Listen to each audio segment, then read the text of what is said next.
Hi everyone, स्वागत करती हूँ आप सभी का आज के सेशन में। हेलो एवरीवन, स्वागत है आप सभी का। हाय प्रज्ञा, हाय अमन, हेलो चंद्रास पटेल, हेलो, स्वागत है छत्तीसगढ़ से, वेलकम। स्वागत है सभी का। आप लोगों को आवाज आ रही है, एक बार कंफर्म करिए, उसके बाद हम आज की क्लास को शुरू करेंगे।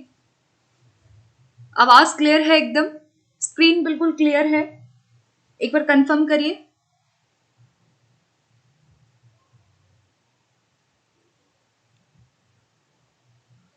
हाय क्यूट शिवानी, हाय अफरीन वर्ल्ड वर्ल्ड, स्वागत है। हाय गोविंदा, सबका स्वागत है।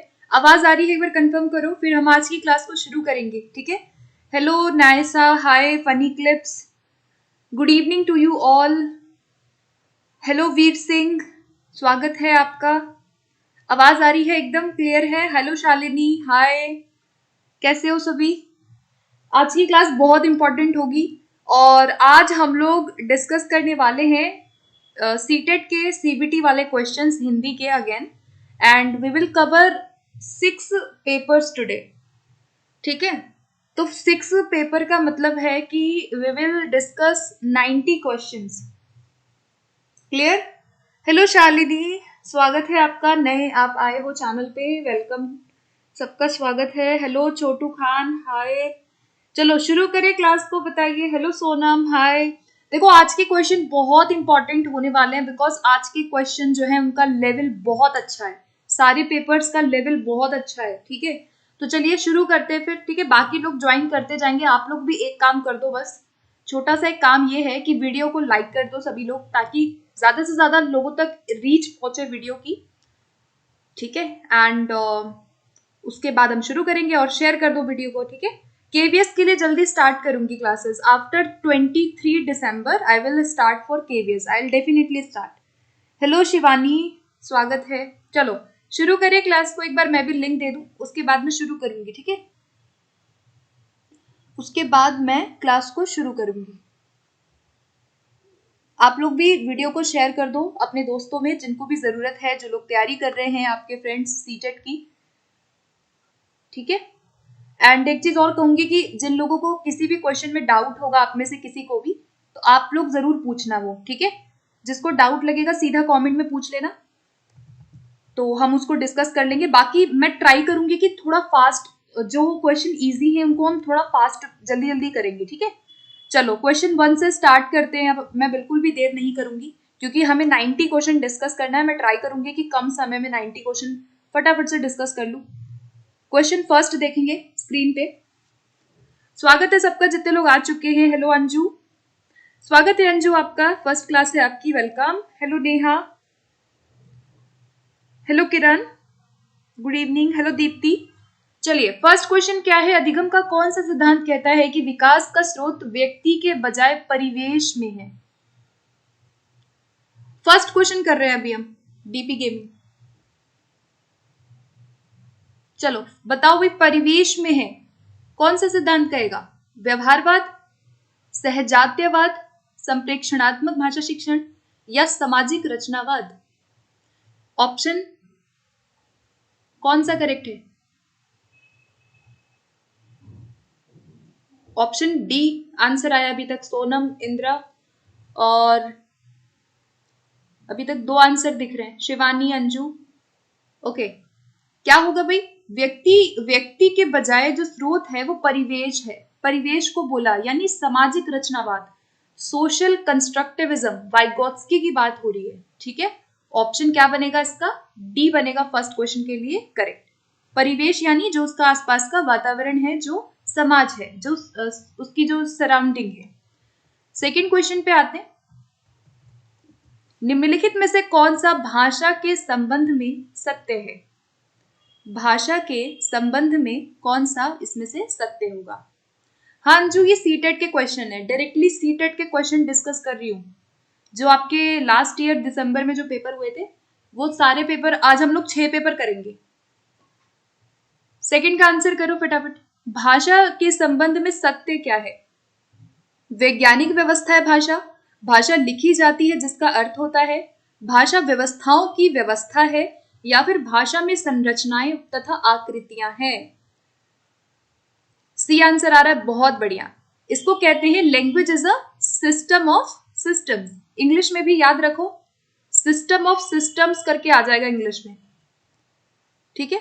यानी कि व्यवस्था की भी व्यवस्था है भाषा। बहुत सारी व्यवस्थाएं होती है ना, जैसे लिंग्विस्ट हो गया, फोनोलॉजी हो गया, मोर्फोलॉजी हो गया, है ना। साउंड की व्यवस्था अलग है, वर्ड की व्यवस्था अलग है, ध्वनि मीनिंग की व्यवस्था अलग होती है, रूल की व्यवस्था अलग होती है। इसी को व्यवस्था कहा जाता है, ठीक है। फोनोलॉजी, मोर्फोलॉजी, ये सब आपने पढ़ा होगा। उसी को कहते हैं सिस्टम ऑफ सिस्टम। तो language is a system of system. और लैंग्वेज को हम एक और चीज कहते हैं, लैंग्वेज को हम रूल गवर्न सिस्टम भी बोलते हैं। क्वेश्चन 3 पे आ जाओ। क्वेश्चन 3 है कि आना जाना हंसना, ये शब्द किस रूप में जाने जाते हैं? पाठ्य सामग्री शब्द है, क्रिया शब्द है, योजक शब्द है, या संबंधता के संकेतक है? फटाफट आंसर करो, ये तो आसान है ना क्वेश्चन। आना जाना हंसना क्या है? ये क्रिया शब्द, एक्शन वर्ड्स हैं, ये क्रिया शब्द हो गए, ठीक है। काम करने का बोध हो रहा है तो क्रिया शब्द है ये। ऑप्शन क्या होगा इसका? बी होगा। आगे बढ़ते हैं क्वेश्चन 4 पे। इंपॉर्टेंट क्वेश्चन है, this question is very very important. English and Hindi दोनों में इंपॉर्टेंट है। क्वेश्चन कह रहा है कि बोधगम्य निवेश के रूप में डैश का सिद्धांत प्रस्तावित करता है। अब इसका सिद्धांत क्या है? वर्ड याद रखो, बोधगम्य निवेश। इंग्लिश में इसको क्या कहते हैं? कॉम्प्रिहेंसिबल, ठीक है। क्या कहा जाता है इंग्लिश में? कॉम्प्रिहेंसिबल इनपुट कहा जाता है।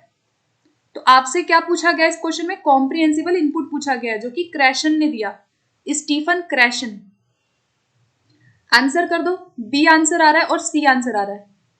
अवसर मिलने चाहिए या फिर थोड़ा ऊपर स्तर से भाषा सिखाना चाहिए? मैंने बहुत बार डिस्कस किया है, कॉम्प्रिहेंसिबल इनपुट क्या होता है? जहां पे आप क्या देते हो? एक इनपुट बच्चे को प्रोवाइड करते हो। इनपुट का मतलब होता है कोई भी सपोर्ट, कोई सहारा, कोई हेल्प, कोई निवेश आप उसको दे रहे हैं, लेकिन हमेशा बच्चे के लेवल से एक लेवल ऊपर उठ के देंगे, यानी कि अबव लेवल हमेशा होता है, ठीक है।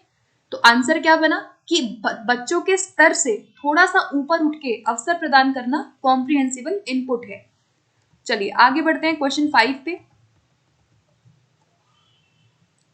मातृभाषा पर आधारित बहुभाषिकता का अर्थ है। मातृभाषा पर आधारित बहुभाषिकता क्या होती है? इंग्लिश में इसको कहेंगे मदर टंग बेस्ड मल्टीलिंगुअलिज्म।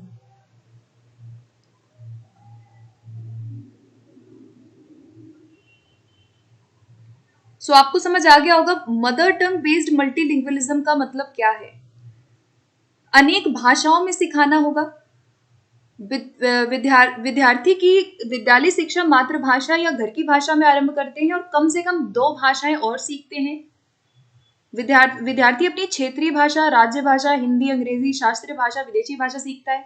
तो देखो मदर टंग बेस्ड मल्टीलिंगुअलिज्म का सिंपल सा मीनिंग यहाँ बी होगा कि आपने जो भी उनकी स्कूलिंग स्टार्ट की है वो आप उसकी मदर टंग में करते हो, मातृभाषा में शिक्षा शुरू करेंगे और उसके बाद एड ऑन करेंगे 2 या 2 से ज्यादा लैंग्वेजेस को, ठीक है। तो B will be right answer for this question.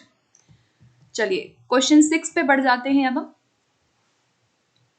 Question 6 है कि एक पाठक किसी बैठक में अपने विचार प्रस्तुत करने के लिए प्राथमिक विद्यालय में बच्चों के सीखने पर कोविड-19 महामारी का प्रभाव विषय पर पठन सामग्री से संकेत लेती है, तो यह किस प्रकार का पठन है? किस प्रकार का पठन है? थोड़ा ध्यान से इसको पढ़ना, क्वेश्चन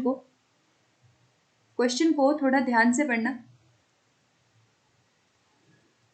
प्रतिबिंबात्मक है यानी रिफ्लेक्टिव है, तार्किक है, या फिर सरसरी तौर पे पढ़ना या बारीकी से पढ़ना? तो देखो क्या ले रही है वो, देखो एक यहाँ पे कीवर्ड आया ना, संकेत ले रही है, एक आइडिया ले रही है। क्या ले रही है? एक आइडिया ले रही है, ठीक है। तो बारीकी से नहीं है, बारीकी से पढ़ना होता है इंटेंसिव, या फिर ये स्कैनिंग के अंदर भी आ सकता है। आंसर इसका सी बनेगा। स्किमिंग कर रही है, सरसरी तौर पे पढ़ रही है, ठीक है। यहाँ पे आंसर क्या होगा? स्किमिंग, सरसरी तौर पे वो पढ़ रही है, संकेत लेने के लिए पढ़ रही है, सरसरी तौर पे पढ़ना यहाँ पे करेक्ट हो जाएगा, ठीक है। 6 क्वेश्चन के लिए ऑप्शन ए बनेगा, सी बनेगा करेक्ट। चलो आगे बढ़ते हैं क्वेश्चन 7 पे। क्वेश्चन 7 है कि एक श्रोता किसी विचार को सुनते समय मुख्य बिंदु सुनती है, अनुमान लगाती है, निष्कर्ष निकालती है और सारांशीकरण करती है। तो इन युक्तियों को क्या कहा जाता है? इन युक्तियों को क्या कहा जाता है? वीडियो की क्वालिटी इंक्रीज करो जिसको दिख नहीं रहा है। आप यहाँ पे ना साइड में ऑप्शन आएगा, उसमें जाके 720 पे आप रेजोल्यूशन कर लो। ऑप्शन 1 समझ नहीं आया, लास्ट वाले क्वेश्चन में कह रहे हो क्या? इस वाले में प्रतिबिंबात्मक का मतलब होता है जो रिफ्लेक्टिव हो, ठीक है। रिफ्लेक्टिव मतलब जहां पे सोच विचार करने वाला पठन हो, उसको रिफ्लेक्टिव कहा जाता है। प्रतिबिंबात्मक, ठीक है। इस क्वेश्चन का आंसर क्या होगा भाई? 7 क्वेश्चन का आंसर कर रहे हैं ऑप्शन ए, अधोमुखी। देखो ये दो दो प्रक्रिया दी हुई है। अब देखो ध्यान से समझो इसमें क्या कहा गया है। इस क्वेश्चन में ये कहा गया है कि मुख्य बिंदु को सुनना, यानी मुख्य आ गया, यानी मेन आइडिया को जब आप सुनते हो, पहले आपका मेन आइडिया है, उसके बाद आप उसकी समरी करते हो, उसके बाद आप सारांशीकरण पे जाते हो। यानी आप अब मेन आइडिया से शुरू कर रहे हैं, यानी आपका अप्रोच क्या है? टॉप डाउन अप्रोच है। यहाँ पर आंसर क्या बनेगा? Top down approach. कभी भी पूछेगा कि मेन आइडिया, मुख्य बिंदु या मीनिंग से शुरू होकर के हम कोई चीज सीख रहे हैं, या फिर हम पैराग्राफ से कोई चीज सीख रहे हैं, तो वहां आंसर हमेशा टॉप डाउन होता है। टॉप डाउन का मतलब होता है होल टू पार्ट, ठीक है। पूर्ण से अंश की ओर अगर हम जा रहे हैं तो वो क्या है? आपका टॉप डाउन है। तो आंसर क्या बनेगा इस क्वेश्चन के लिए? ऑप्शन ए करेक्ट बनेगा, टॉप डाउन, ठीक है। चलो आगे बढ़ते हैं क्वेश्चन 8 की तरफ। व्याकरण सीखने में कार्य विधिक प्रक्रिया आधारित ज्ञान क्या है? कार्य विधिक ज्ञान क्या होती है? कार्य विधिक को इंग्लिश में कहते हैं प्रोसीजरल। तो प्रोसीजरल नॉलेज ऑफ ग्रामर पूछा गया है आपसे। 4 ऑप्शन दिए हैं, फटाफट आंसर करो। क्वेश्चन 8 का आंसर करो। तो कार्य विधिक ज्ञान क्या है? जो प्रक्रिया के आधारित हो, जो प्रोसेस की बात करे, ठीक है। तो यहाँ पे नियमों को इस्तेमाल करने के उद्देश्य से सीखना नहीं होगा, और पुस्तक में दिए गए प्रति समझ ये भी नहीं होगा।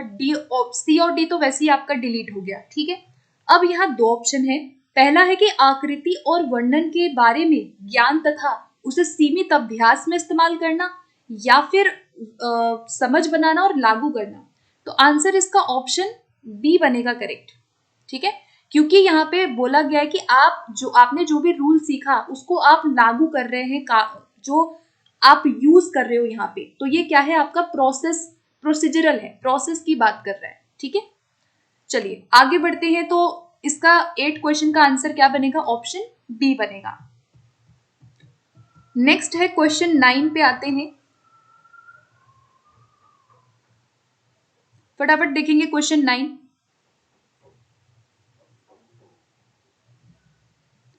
इसमें क्या कहा गया कि 8वीं कक्षा की अध्यापिका जब व्याकरणिक विषय वाच्य पढ़ा रही है तो उसने पठन सामग्री को पढ़ने के लिए कहा। फिर कृतवाच्य से संबंधित कथन और वाक्यों को उसने कर्मवाच्य में बदलने के लिए कहा। यानी इस तरह की वो एक्टिविटी करवा रही है और वो बच्चों से उस तरफ ध्यान खींच रही है। यानी कि एक ऐसी एक्टिविटी है जहाँ पे बच्चे पढ़ रहे हैं, बच्चे वाक्यों को चेंज कर रहे हैं, उसको बदल रहे हैं, टीचर यहाँ उदाहरण दे रही है, बच्चे खुद से उस काम को कर रहे हैं। यानी क्या एक्टिविटी यहाँ पे हो रही है? अध्ययन के साथ साथ यहाँ अभ्यास हो रहा है, सचेतना में वृद्धि हो रही है, वाच्य रूपांतरण हो रहा है, या परंपरागत व्याकरणिक ज्ञान हो रहा है। तो इसको हम एक वर्ड कहते हैं इंग्लिश में, इसको कहते हैं हम कॉन्शियसनेस रेजिंग एक्टिविटी। क्या कहते हैं? Consciousness raising. तो यहीं पे आंसर आपका हो जाएगा option B, consciousness raising activity हो रही है। संज्ञानात्मक रूप से बच्चों को टीचर यहाँ क्या कर रही है? उनको बढ़ावा दे रही है, उनके विचारों को बढ़ावा दे रही है, ठीक है। तो कॉन्शियसनेस रेजिंग मीन्स सचेतना में वृद्धि। चलिए आगे बढ़ते हैं, क्वेश्चन 10 देखेंगे। निम्नलिखित में से कौन सा संस्थात्मक लेखन के अंतर्गत नहीं आता? समीक्षाएं, व्यक्तिगत विवरण, शोक संदेश या डायरी प्रविष्टि। तो संस्थात्मक लेखन का मतलब होता है जो आपका एकेडमिक रिलेटेड हो, ठीक है, जो एकेडमिक रिलेटेड होता है उसको कहते हैं।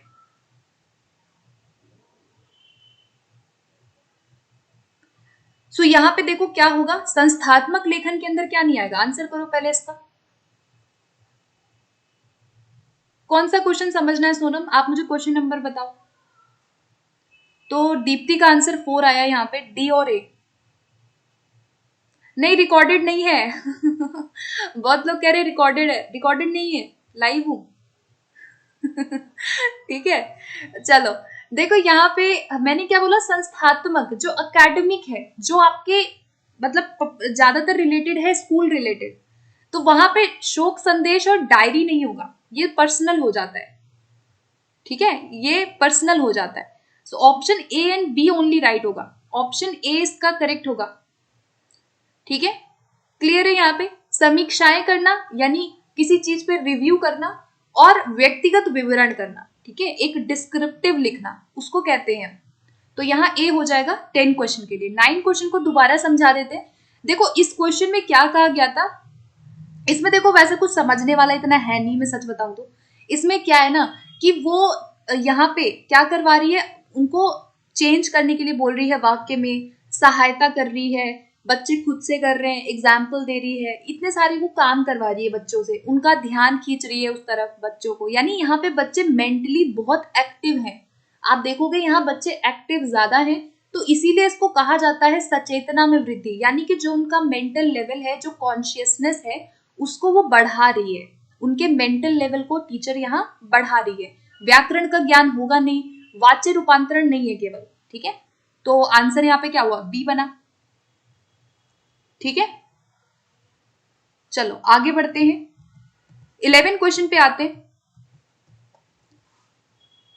क्वेश्चन 11 है कि कल्पना कीजिए कि किसी एक कहानी में आपका वर्णन है, अपने मित्र को अपने उस दिन का अनुभव बताते हुए पत्र लिखिए, तो इस लेखन कार्य को हम क्या कहेंगे। अब ये जो क्वेश्चन है इसको हम कौन सा लेखन कहेंगे,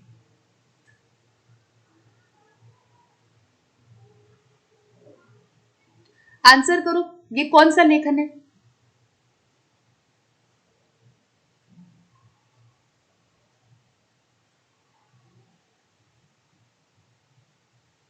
रचनात्मक होगा, पत्र होगा, एक्स्ट्रापोलेटिव है या दीर्घ है, तो एक वर्ड इंग्लिश में भी आता है, ठीक है।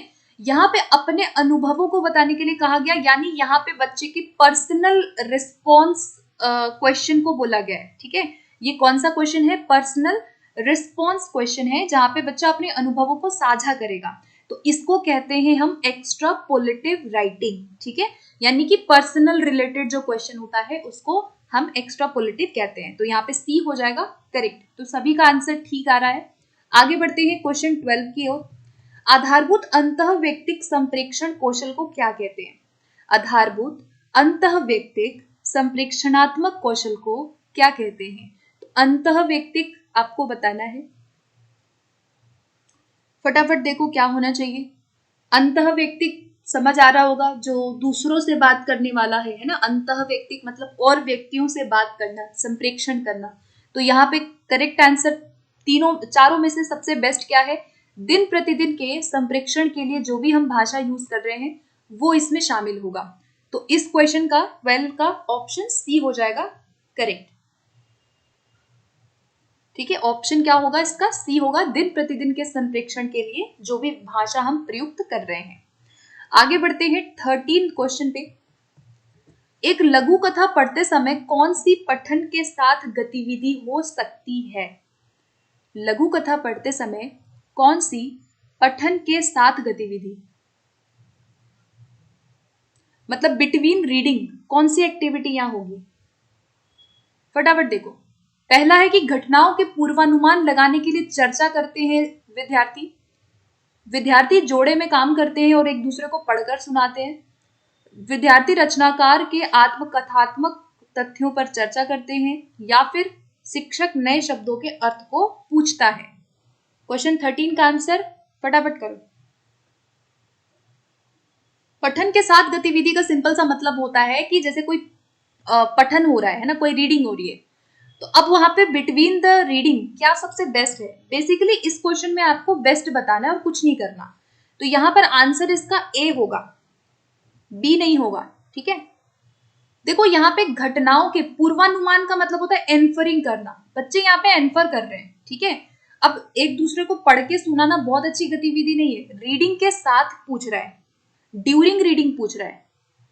तो ड्यूरिंग रीडिंग सबसे बेस्ट है कि जब आप रीड करते हुए पूर्वानुमान लगाएंगे और चर्चा करेंगे, वो सबसे बेस्ट है, ठीक है। आगे बढ़ते हैं 14 पे। निम्नलिखित में से कौन सा काव्य का एक अंग नहीं है? काव्य का अंग नहीं है, उपमा, चरित्र चित्रण, बिंब या रूपक। काव्य का अंग कौन सा नहीं है? पोइट्री का अंग बताना है, काव्य मतलब जो कविता है उसका अंग नहीं होगा। फटाफट देखो क्या लग रहा है। उपमा तो होता है भाई, अलंकार है ना, और रूपक भी अलंकार है, दोनों काव्य के अंग हैं। उपमा रूपक, सिमिली एंड मेटाफर दोनों होगा। बिंब भी होता है, हर एक कविता का एक बिंब होता है, लेकिन चरित्र चित्रण जो है, कैरेक्टराइजेशन जो है, वो नहीं होगा। चरित्र चित्रण करना काव्य का हिस्सा नहीं है। बाकी उपमा, बिंब और रूपक तीनों ही काव्य के क्या होते हैं? अंग होते हैं, ठीक है। चलिए आगे बढ़ते हैं, 20 क्वेश्चन पे बढ़ जाते हैं। 20 क्वेश्चन है कि भाषा आंकलन का लक्ष्य डैश मापना है। भाषा आंकलन का लक्ष्य क्या मापना है? फटाफट बताओ। अच्छा 15 क्वेश्चन कर रहे हैं ना हम लोग, मैं 20 पे पहुंच गई। ये लास्ट क्वेश्चन है इस सेट का, ठीक है, फिर दूसरा सेट करेंगे। आंकलन का लक्ष्य पूछा है तो आंसर बी आ रहा है, उनकी समग्र और संकलनात्मक उपलब्धि। हाँ ये वाला क्वेश्चन टफ लग रहा है ना, हाँ मैं चुन चुन के टफ लाई हूँ आज ठीक है, कल वाले क्वेश्चन बहुत आसान हो गए थे तो सबने बोला मैम थोड़ा टफ क्वेश्चन लाओ, मैंने कहा ठीक है आज टफ लाते हैं थोड़ा, और देखते हैं परखते हैं आप लोगों को कितना आ रहा है। कोई नहीं, टफ क्वेश्चन करोगे तभी तो अच्छे मार्क्स आप ला पाओगे ना, इजी तो सब कर लेते हैं, इजी तो सभी करते हैं। चलो बी आंसर आ रहा है, देखो गलत कर रहे हो, सब लोग गलत कर रहे हैं, किसी का अभी तक मुझे सही उत्तर नहीं मिला है। आंकलन का लक्ष्य पूछ रहा है, आंकलन, आंकलन क्या होता है? डेटा कलेक्शन, बच्चों के बारे में जानकारी को एकत्रित करना। आंकलन प्रोसेस की बात करता है, आंकलन हमेशा प्रक्रिया उन्मुख होता है, ठीक है। और सबसे बेस्ट आंकलन का क्या है? उनकी निपुणता, भाषा में उनकी निपुणता क्या है, भाषा में बच्चा कितना प्रवीण हो गया है, उनकी प्रोफिशिएंसी, प्रोफिशिएंसी सबसे जरूरी है। ये तो संकलनात्मक हो गया, ये तो इवैल्यूएशन की बात कर रहा है, जो आप लोग बी कर रहे हो संकलनात्मक तो इवैल्यूएशन होता है ना, तुलना तो ये होगा नहीं, ए वाला नहीं होगा तो बी भी नहीं होगा। तो यहाँ पे निपुणता सबसे जरूरी है। निपुणता का मतलब समझ रहे हो कि वो लिखने में, पढ़ने में, LSRW में उसको बेसिक नॉलेज हो गई कि नहीं हो गई, वो निपुण है कि नहीं है, ठीक है। तो निपुणता को जानना सबसे जरूरी है आंकलन में। ऑप्शंस के अकॉर्डिंग यहाँ पे डी होगा इस क्वेश्चन का करेक्ट, ठीक है। तो आई होप कि ये क्वेश्चन क्लियर हो गया होगा। चलते हैं अगले पे, 16 क्वेश्चन से शुरू करते हैं और ये सेट नंबर 2 हम कर रहे हैं। चलो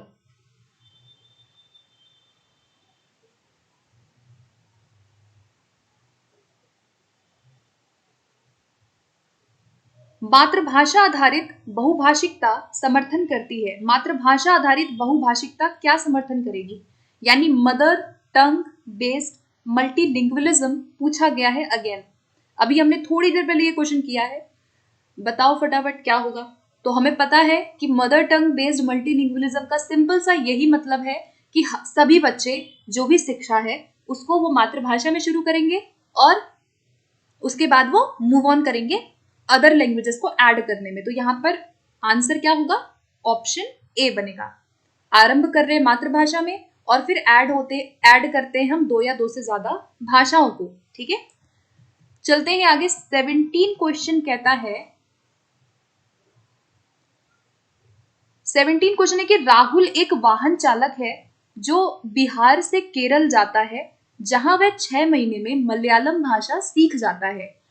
अब वह मलयालम अच्छी तरह से बोल लेता है, तो इसे किस रूप में जाना जाता है?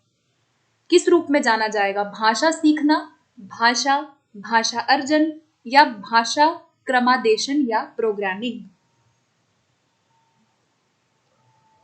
ठीक है, आज पीडीएफ दे दूंगी, ठीक है, कल वाली पीडीएफ भी मुझे सेंड करनी है। थोड़ा सा पीडीएफ बनाने में, अब आप कह रहे हो ना पीडीएफ देने के लिए, तो अब मुझे बनाना पड़ेगा अलग से। कोई नहीं, मैं बना के और टेलीग्राम पे दे दूंगी। Thank you Tauseef Alam, thank you so much, it means a lot, thank you. Answer C आ रहा है, बहुत बढ़िया, सी होगा इसका, ठीक है। अर्जन है ना, अर्जन है कि वो एक जगह से दूसरी जगह गया और वहां उसके वातावरण में नेचुरली वो मलयालम सीख गया, यानी अर्जन है, भाषा का अर्जन है। तो सभी का आंसर इस क्वेश्चन का बिल्कुल ठीक आ रहा है। बढ़ जाते हैं अगले क्वेश्चन पे। 18 क्वेश्चन है। 18 क्वेश्चन है कि एक शिक्षार्थी व्याकरण सुनते हुए उस व्याख्यान का पूर्ण विचार एकत्रित करने का प्रयास करती है तथा हर शब्द को अधिक महत्व नहीं देती, यानी शब्द को महत्व नहीं दे रही है, पूर्ण विचार को एकत्रित कर रही है। यहां पे कौन सी रणनीति है सुनने की? सुनने की कौन सी रणनीति है? ऊर्ध्वमुखी है, बॉटम अप अप्रोच है, अधोमुखी टॉप डाउन है, संकेत शब्दों में भेद करना, या संबंधता की पहचान करना? कौन सी एक्टिविटी है? कीवर्ड आपको समझना है। कीवर्ड क्या है यहाँ पे? पूर्ण विचार से शुरू हो रहा है, पूर्ण विचार से, और शब्द को महत्व नहीं दे रही, यानी कि होल, होल से कहां जा रहा है? पार्ट, होल टू पार्ट है। पूर्ण से अंश की ओर जाना क्या हो जाता है? टॉप डाउन होता है। तो आंसर जितने लोग इसका टॉप डाउन कर रहे हैं उन लोगों का बिल्कुल ठीक आ रहा है, बी हो जाएगा। कौन सी अप्रोच है ये लिसनिंग की? ये टॉप डाउन है। तो टॉप डाउन जो है वो मीनिंगफुल होता है, ठीक है, टॉप डाउन ज्यादा बेस्ट होता है। चलिए आगे बढ़ते हैं अब हम। क्वेश्चन 19।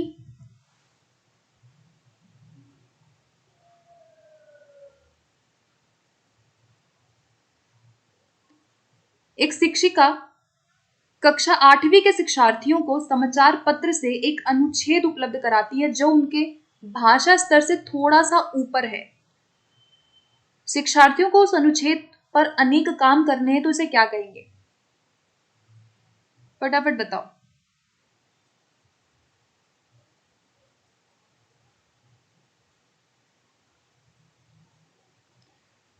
चलो बताओ। अवबोधन योग्य निवेश है, अवबोधन अगम्य निवेश है, बोध पठन है, या परिकल्पना सीखना है? तो इसमें देखो एक कीवर्ड आया ना, थोड़ा सा ऊपर, थोड़ा सा ऊपर सिखा रही है, यानी किसकी बात कर रहा है ये? अभी एक वर्ड आया था ना, कॉम्प्रिहेंसिबल इनपुट, वही है ये, कॉम्प्रिहेंसिबल इनपुट ही है कि वो थोड़ा सा ऊपर स्तर से उनको मदद कर रही है। तो अवबोधन योग्य कहते हैं, अवबोधन अगम्य कहते हैं। अब देखो बड़ी खतरनाक हिंदी है ना, सेम टू सेम ट्रांसलेट कर दिया है इंग्लिश में। आंसर होगा बी। इसको कहते हैं अवबोधन का मतलब हो गया कॉम्प्रिहेंसिबल, अगम्य का मतलब होता है इनपुट, और निवेश का मतलब होता है हाइपोथेसिस, ऐसी कुछ होता है। तो यहाँ पे इसको हम कहेंगे comprehensible input hypothesis kind of, ठीक है, तो इसका बी होगा। चलो आगे बढ़ते हैं क्वेश्चन 20 पे। भाषा पठन पाठन में कौन सा उपागम यह विश्वास करता है कि भाषा एक आदत है? कौन सा उपागम यह विश्वास करता है कि भाषा एक आदत है? Language is habit. हैबिट की बात कौन सा उपागम करेगा? संप्रेक्षणात्मक, श्रव्य भाषावाद, प्राकृतिक उपागम, या सहभागी भाषा अधिगम? सो जब भी बात होगी हैबिट की, या मैं बोलूं रिपीटिशन की, या ड्रिल, या अभ्यास, इन सब चीजों पे जब बहुत ज्यादा हम फोकस करते हैं तो वो हमेशा ऑडियो लिंग्वल के अंदर आता है। सी नहीं होगा, प्राकृतिक नेचुरल अप्रोच नहीं है, ठीक है। आदत का मतलब यहाँ पे क्या पूछा गया? ऑडियो लिंग्वल मेथड पूछा गया। इंग्लिश में ये क्वेश्चन सेम आया हुआ है, ठीक है, तो ऑडियो लिंग्वल मेथड है ये कहता है कि लैंग्वेज क्या है? हैबिट है, लैंग्वेज हैबिट से होती है। बिहेवियरिज्म को फोकस करता है, व्यवहारवाद का ये समर्थन करता है। तो व्यवहारवादी जो है वो कहते हैं कि भाई हम ड्रिल से, रिपीटिशन से सीखेंगे, ठीक है। तो आंसर क्या बना? ऑप्शन इसका बी बनेगा, नॉट सी नॉट ए। चलो आगे बढ़ते हैं 21 पे। निम्नलिखित में से कौन सा कथन समर्थन से जुड़ी परिकल्पना के संबंध में सत्य है? अब देखो थोड़ा सा मैं इसको ना इंग्लिश समझाने की कोशिश करूंगी, क्योंकि आई नो कि आप लोगों को ये डिफिकल्ट लग रहा होगा, क्योंकि इन्होंने लिटरल ट्रांसलेशन कर रखा है। अब इसको देखो, समर्थन का मतलब यहाँ पे पता है क्या है? समर्थन का मतलब होता है स्कैप फोल्डिंग। स्कैप फोल्डिंग पूछा गया है, क्या होता है स्कैप फोल्डिंग? बताओ अब। समर्थन से जुड़ी परिकल्पना यानी स्कैफोल्डिंग हाइपोथेसिस के बारे में कौन सा करेक्ट है? तो स्कैफोल्डिंग आप लोगों को पता ही है कि क्या होता है। अब आंसर कर दो, 4 ऑप्शन दिए हुए हैं। स्कैफोल्डिंग का एग्जांपल क्या होता है कि जब एक बच्चा कोई लर्निंग कर रहा है जब भी बच्चा कोई लर्निंग कर रहा है तो वो दूसरों की सहायता से सीखता है ना। एक मिनट गाइस, वेट करना। Sorry guys. ओके, तो मैं क्या बोल रही थी कि दूसरों की सहायता से वो सीख रहा है, समझ गए? तो यहाँ पे ये जो ना समर्थन से जुड़ी, समर्थन का मतलब स्कैफोल्डिंग है हिंदी में, ठीक है। सी हो जाएगा इसका करेक्ट। आगे बढ़ते हैं 22 क्वेश्चन की ओर। एनईपी 2020 के अनुसार विद्यालय शिक्षा के बुनियादी स्तर में क्या शामिल है? फाउंडेशनल स्टेज पे क्या शामिल है एनईपी के अनुसार? एनईपी 2020 में फाउंडेशनल स्टेज पूछ रहा है, जो सबसे पहला स्टेज, बेसिक स्टेज है, वो पूछा गया है। आंसर करो।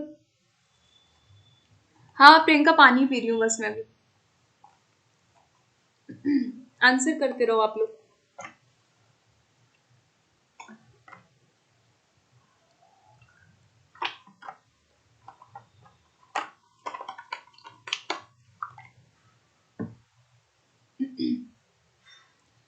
ओके, सो आंसर इसका ए आ रहा है और डी आ रहा है अभी तक। देखो फाउंडेशनल स्टेज में शुरुआत के जो समय होते हैं वो 3 साल वाले होते हैं, वैसे तो 5 है टोटल, लेकिन शुरुआत वो आंगनवाड़ी वगैरह आप देखोगे तो 3 साल है। 3 साल और फर्स्ट और सेकंड की बात की गई है, ठीक है। ऑप्शन ए हो जाएगा। 5 वर्ष नहीं होगा, ये 5 है ना, 5 नहीं होगा, 5 वर्ष नहीं है। बेसिक में आपका शुरुआत के जो 5 साल होते हैं, लेकिन यहाँ पे 3 दिया हुआ है, 3 और कक्षा 1 और 2 दी हुई है, तो टोटल मिलके 5 साल होते हैं यहाँ पे, ठीक है। चलो ए होगा इसका। आगे बढ़ते हैं 23 पे। पठन में वर्ण संकेत वे संकेत है। वर्ण संकेत क्या है पठन में? पठन में वर्ण संकेत क्या है? जो शब्दों के अर्थ ढूंढने में सहायता करता है, जो शब्दों के सही उच्चारण में सहायता करता है, जो अर्थ बनाने की प्रक्रिया में सहायता करते हैं, या फिर जो व्याकरणिक कोटि को पहचानने के लिए है। फटाफट से बताओ वर्ण संकेत क्या है। तो उच्चारण की बात यहाँ हो नहीं रही, पठन की बात हो रही है, तो उच्चारण वाला ऑप्शन वैसे ही डिलीट कर दो, ठीक है। अर्थ बनाने की प्रक्रिया होगी या अर्थ ढूंढने की प्रक्रिया होगी? व्याकरणिक कोटि भी आंसर नहीं होगा। आंसर इसका सी बनेगा बेस्ट, ठीक है। शब्दों के अर्थ को बनाना यानी वर्ण संकेत है आपका सिमेंटिक, जो सिमेंटिक होता है उसको कहा गया है। तो अर्थ को बनाने की प्रक्रिया यानी जब भी आप रीडिंग कर रहे हो तो आप मीनिंग मेकिंग करें, अर्थ निर्माण की बात हम करते हैं, ठीक है। तो आंसर क्या बनेगा इसका? ऑप्शन सी करेक्ट होगा। चलो आगे बढ़ते हैं 30 क्वेश्चन पे। कौन सा क्वेश्चन कर रहे हैं भाई? 22, ओके 24 क्वेश्चन कर रहे हैं।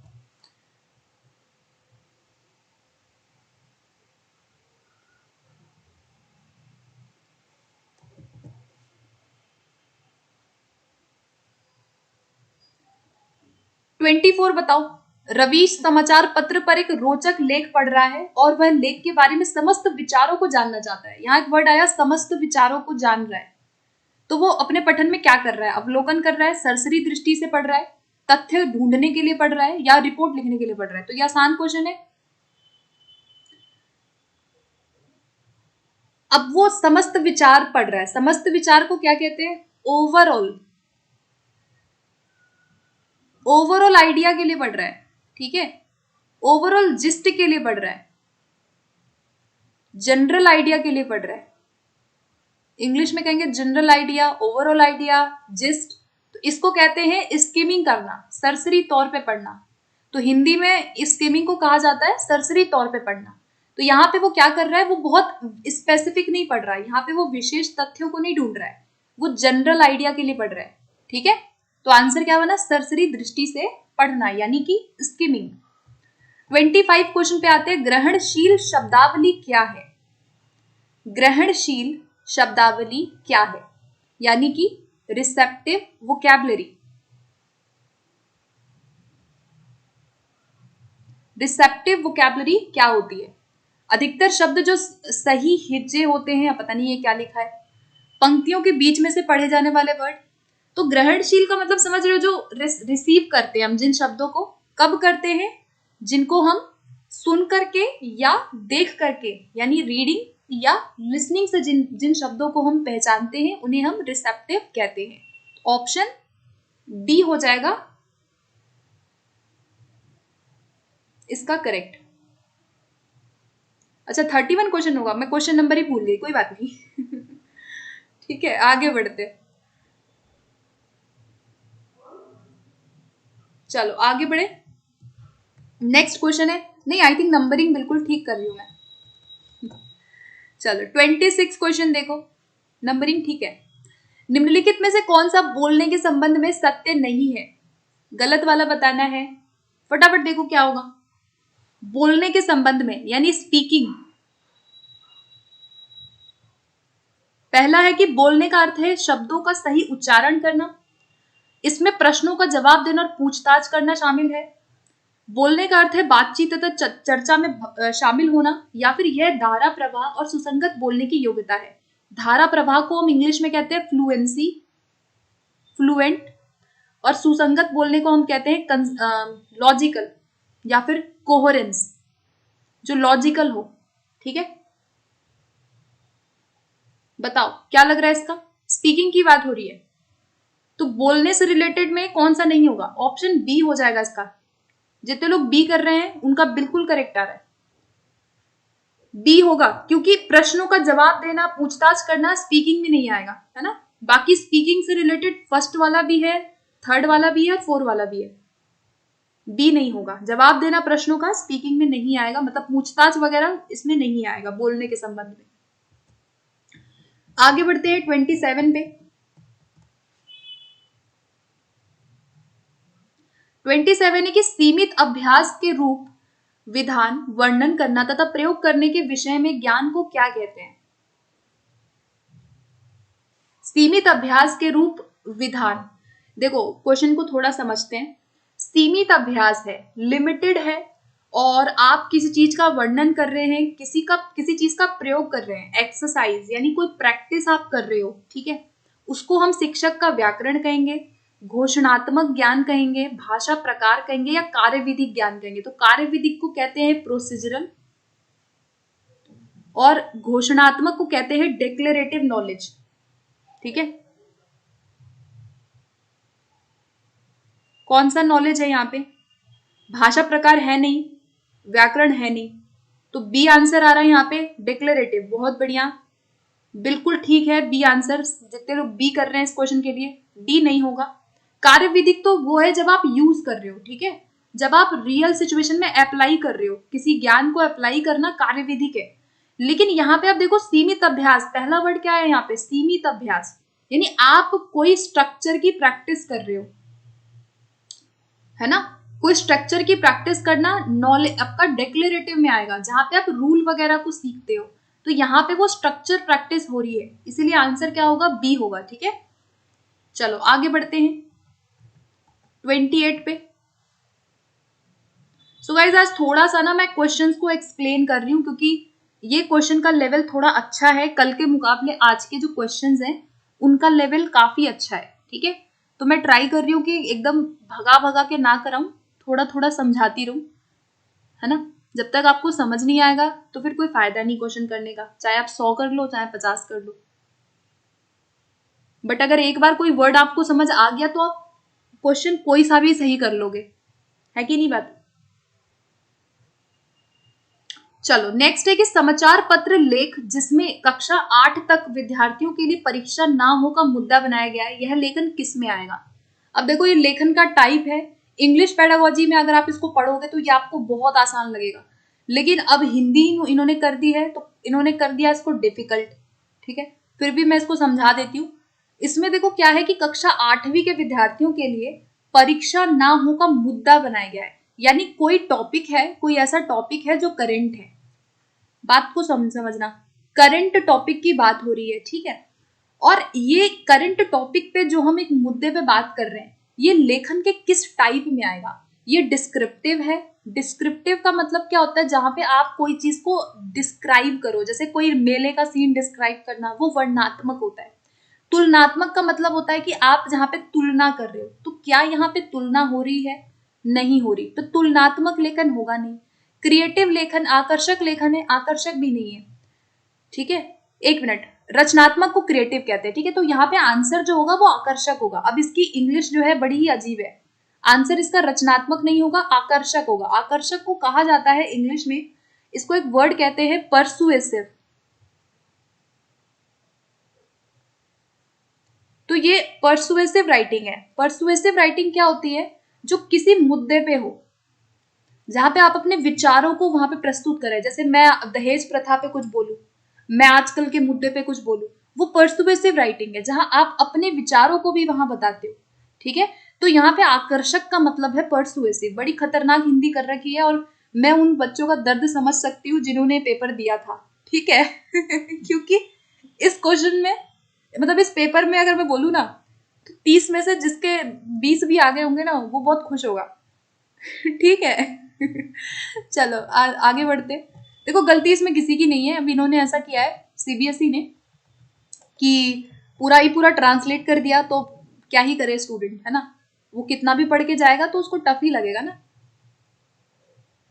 बट आई होप कि इस बार ऐसा ये लोग ना करें इस तरह के काम।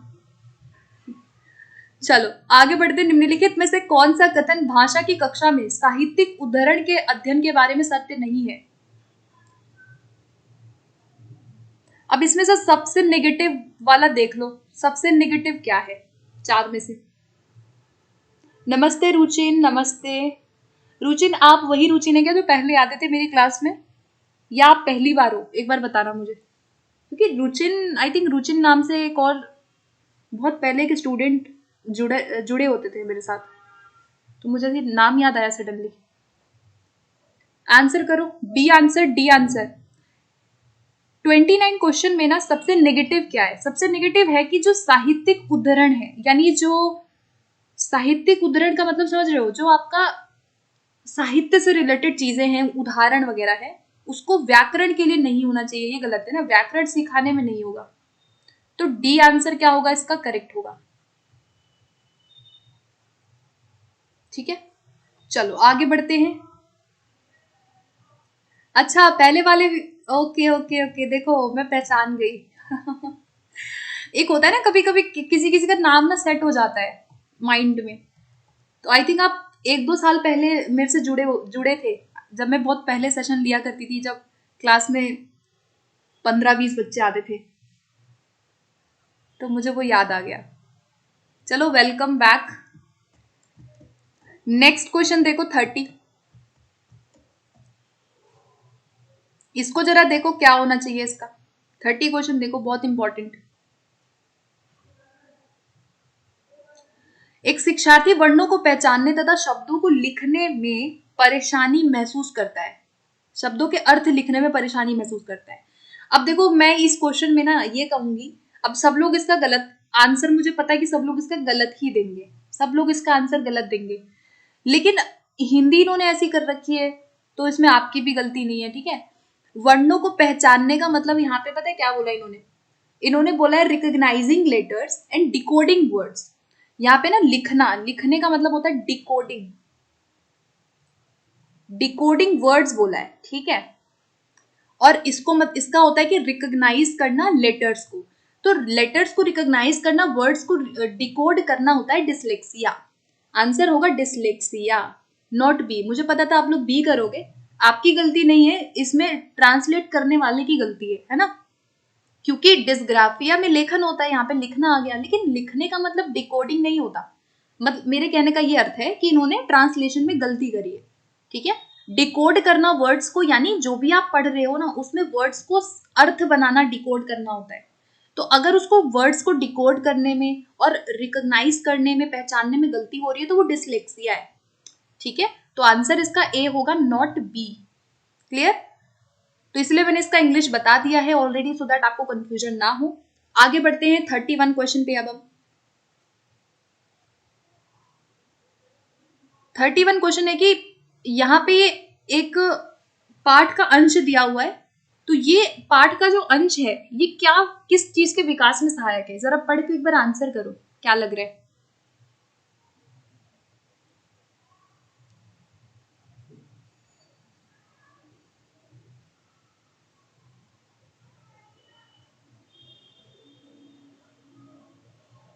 आंसर करो, क्या होगा?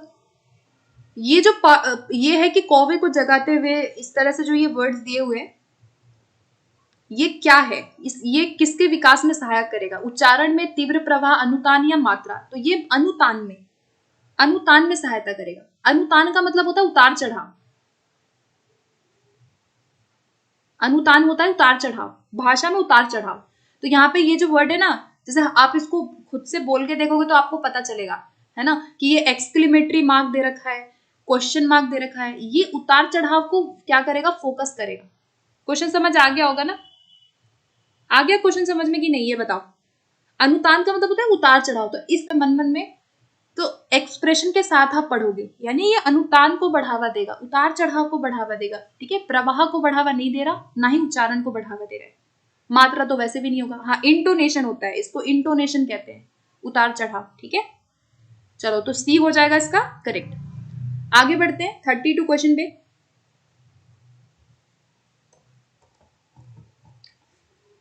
एक शब्दकोश, इसमें से किसमें कौन सा शब्द पहले आएगा? एक शब्दकोश में इनमें से कौन सा शब्द है जो पहले आएगा? 4 वर्ड दिए हैं और डिक्शनरी के अकॉर्डिंग कौन सा ऐसा वर्ड है जो पहले आएगा? आंसर करो।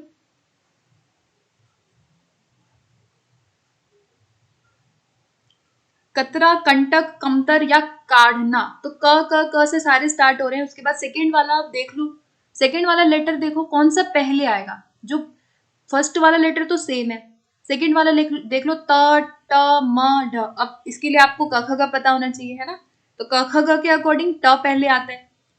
इस क्वेश्चन का क्या होगा? बी होगा। क ख ग घ ढ, ट ठ ड ढ न, तो ट पहले आ रहा है। ठीक है, फिर म आएगा, फिर बाकी आएगा, बाकी वर्ड्स आएंगे। तो इसके लिए आपको व्यंजन भी पता होने चाहिए, है ना, तभी आप कर पाओगे ये क्वेश्चन। ठीक है, समझ नहीं आता, आ जाएगा समझ में, आसान है। सेकंड वाला वर्ड देख लो कौन सा पहले आ रहा है। ठीक है, चलो आगे बढ़ते हैं नेक्स्ट पे 33 पे। उच्च प्राथमिक स्तर पर बच्चों की लेखन क्षमता का आकलन करने की दृष्टि से कौन सा प्रश्न सर्वाधिक महत्वपूर्ण है? कौन सा प्रश्न सबसे ज्यादा महत्वपूर्ण है? फटाफट बताओ। आकलन करने की दृष्टि से किस तरह का प्रश्न महत्वपूर्ण है?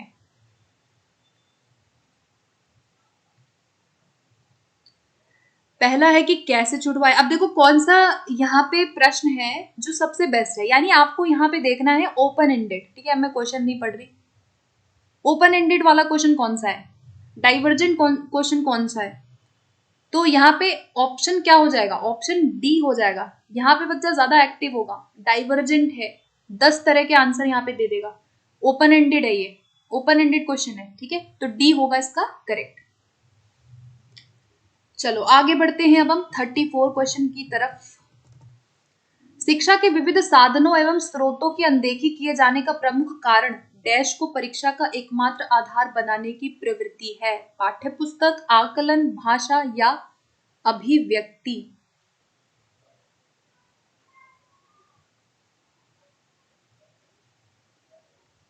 आंसर करो।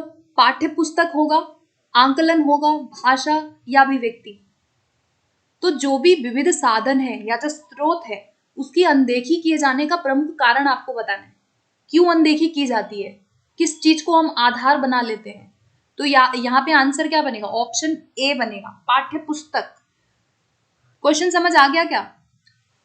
यहाँ पे कहा गया कि जो भी विविध साधन है, जो इंस्ट्रक्शनल मटेरियल होते हैं, उनको अनदेखी क्यों करते हैं काफी स्कूल्स में? क्योंकि वहां पे टेक्स्ट बुक को ही आधार बना लिया जाता है परीक्षा का। तो यहाँ टेक्स्ट बुक होगा, भाषा वगैरह नहीं होगा, है ना। चलो आगे बढ़ते हैं। तो 34 के लिए होगा ए। 35 क्वेश्चन देखो, पाठ्यपुस्तक में ही व्याकरण की समझ उत्पन्न करने का प्रयास करना चाहिए, यह कथन कैसा है? पूर्णतः असत्य, सत्य है, आंशिक रूप से सत्य है, या यह निरर्थक है? पाठ्यपुस्तक में ही व्याकरण की समझ उत्पन्न करने का प्रयास करना चाहिए। तो अगर हम पाठ्यपुस्तक में ही व्याकरण की समझ को विकसित कर रहे हैं तो ये बात क्या है? पूर्णतः सत्य हो जाएगी, है ना। बिल्कुल सही बात है, करना चाहिए हमें। ऑप्शन बी हो जाएगा इसका करेक्ट, गलत नहीं है। क्लियर? ऑप्शन बी होगा, डी नहीं होगा। निरर्थक कभी भी नहीं लिखेंगे, क्योंकि पाठ्यपुस्तक इंपॉर्टेंट मटेरियल होता है। ठीक है पूजा, वीडियो की क्वालिटी इंक्रीज कर लो। स्क्रीन पे क्लिक करो, साइड में ऑप्शन आ जाएगा। चलो 36 पे आते हैं। इसको काफी लोग रॉन्ग किए भाई, बी आंसर होगा, ए नहीं होगा। ठीक है 36 है, उच्च प्राथमिक स्तर पर सुनने की कुशलता का विकास करने में सबसे कम महत्वपूर्ण है। सबसे कम महत्वपूर्ण, लीस्ट इंपॉर्टेंट क्या है?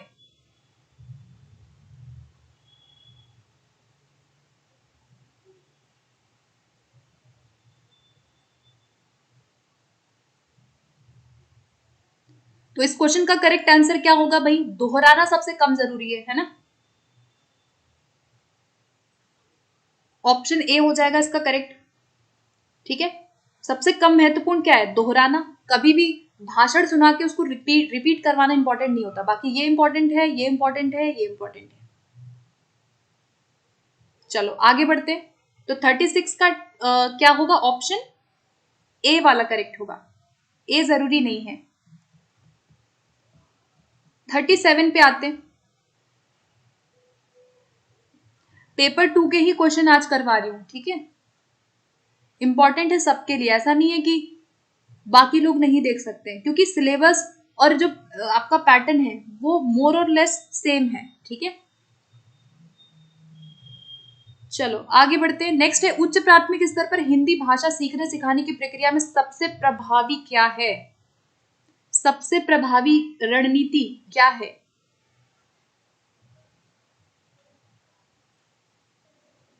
आंसर करेंगे।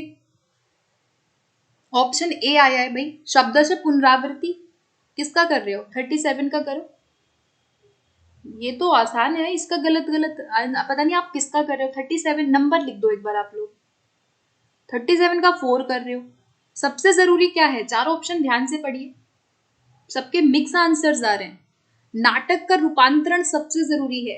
ज्यादा एक्टिव कहाँ होगा वो? नाटक में। नाट्य रूपांतरण, रोल प्ले या फिर ड्रामा। ड्रामा और रोल प्ले में इंपॉर्टेंट रोल है। ठीक है तो यहाँ पे सबसे जरूरी है बी वाला, नॉट डी। क्रम से लिखना जरूरी नहीं है, जितना जरूरी है जहां वो नाटक में पार्टिसिपेट करेगा। ठीक है 38 पे आ जाते हैं अब हम। आकलन की प्रकृति डैश डैश और उत्तरदायी पूर्ण होनी चाहिए। आकलन की प्रकृति कैसी होनी चाहिए? एंड गाइस वीडियो को शेयर भी करो। If you are really liking this session ना, then do share with your friends as well. Okay do share and make sure that you subscribe to my channel for more videos. Okay, if you are watching me, not watching me, if you are listening me for the very first time ना, then आगे हम लोग English pedagogy भी करने वाले हैं। ठीक है उसके भी मैराथन लूंगी जल्दी, सो इसीलिए सब्सक्राइब करना ना भूलें आप सभी लोग। चलो आंसर सी आ रहा है, मानवीय और पारदर्शी। आकलन की प्रकृति कैसी होती है? कठोर होगी नहीं, तो कठोर वाला ऑप्शन वैसे डिलीट हो गया। व्यक्तिनिष्ठ होती है क्या? नहीं होती, व्यक्तिनिष्ठ कभी नहीं होती। सब्जेक्टिव, आकलन कभी भी व्यक्तिनिष्ठ सब्जेक्टिव नहीं होता। ठीक है और ऑब्जेक्टिव होना चाहिए आकलन को। तो आंसर क्या बना यहाँ पे? सी। आकलन जो है मानवीय होनी चाहिए, इंडिविजुअल होनी चाहिए और पारदर्शी होनी चाहिए। पारदर्शी मतलब कि जो ट्रांसपेरेंट हो। ठीक है निष्पक्ष होनी चाहिए, ट्रांसपेरेंट होनी चाहिए आकलन को। तो बिल्कुल ठीक आ रहा है सभी का आंसर। व्यक्तिनिष्ठ नहीं होगा। व्यक्तिनिष्ठता जो है वो सब्जेक्टिव की ओर होता है। सब्जेक्टिव बहुत अच्छा नहीं माना जाता, ऑब्जेक्टिव को ज्यादा अच्छा माना जाता है। हमेशा आकलन को क्या होना चाहिए, वस्तुनिष्ठ होना चाहिए। ठीक है, तो आकलन व्यक्तिनिष्ठ की बजाय वस्तुनिष्ठ होना चाहिए, ये आप लोग याद रखना, ऑब्जेक्टिव होना चाहिए उसको। चलो आगे बढ़ते हैं नेक्स्ट 39 पे।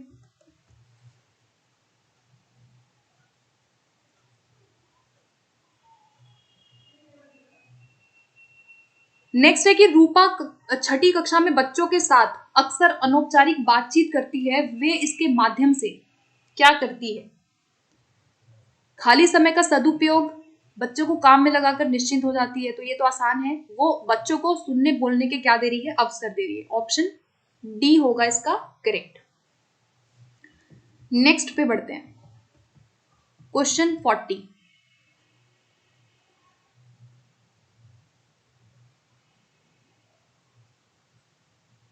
नेक्स्ट है व्याकरण शिक्षण की निगमन पद्धति डैश पर सर्वाधिक बल देती है। किस पर बल देगी निगमन पद्धति, डिडक्टिव मेथड ऑफ टीचिंग, उदाहरण, नियम, संदर्भ या पुस्तक। तो यहाँ पे जो निगमन पद्धति है वो सबसे ज्यादा बल किस पे देती है, नियमों पे देगी, क्योंकि हम नियमों से शुरू करते हैं, नियमों से ही हम उदाहरण की ओर जाते हैं। तो ऑप्शन बी हो गया 40 के लिए करेक्ट। तो सभी का आंसर बिल्कुल ठीक आ रहा है। सोनम ने ए दिया है। सोनम निगमन पूछा गया है, ठीक है, आगमन पूछता तो आपका आंसर ए होता। चलो आगे बढ़ते हैं 41 पे। अब इसमें आपको फिल इन द ब्लैंक करना है, थोड़ा इसमें अब सोचना पड़ेगा। ठीक है, इसमें बोला है कि कोई भी विषय कार्य क्षेत्र डैश रूप डैश जानने योग्य नहीं होता। यानी कोई भी विषय कार्य क्षेत्र व्याकरणिक रूप सदा होगा, व्याकरणिक ही होगा, भाषाई रूप न होगा या भाषाई ही होगा। थोड़ा अपना लगाओ इसमें दिमाग, क्या होना चाहिए।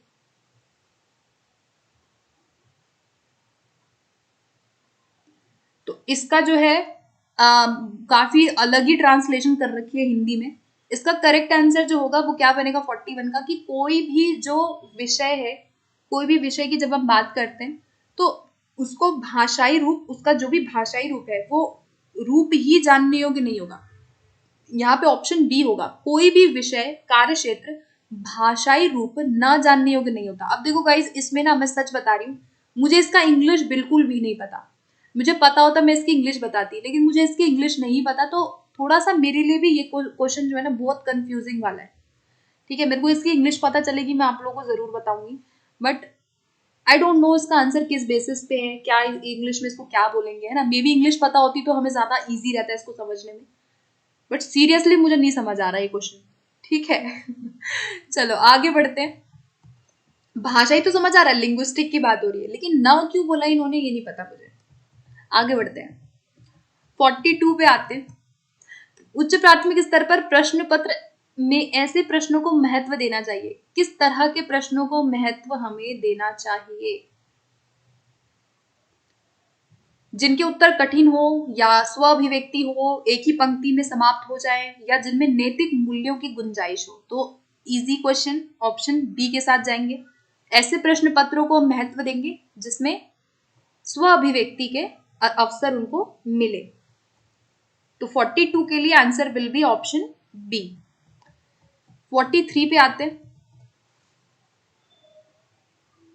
43 क्वेश्चन कहता है कि विज्ञापनों, पोस्टरों और भाषा के अन्य उपयोगों का डैश कक्षा शिक्षण में किया जाना चाहिए। क्या किया जाना चाहिए, संश्लेषण, विश्लेषण, वर्णन या व्याख्या।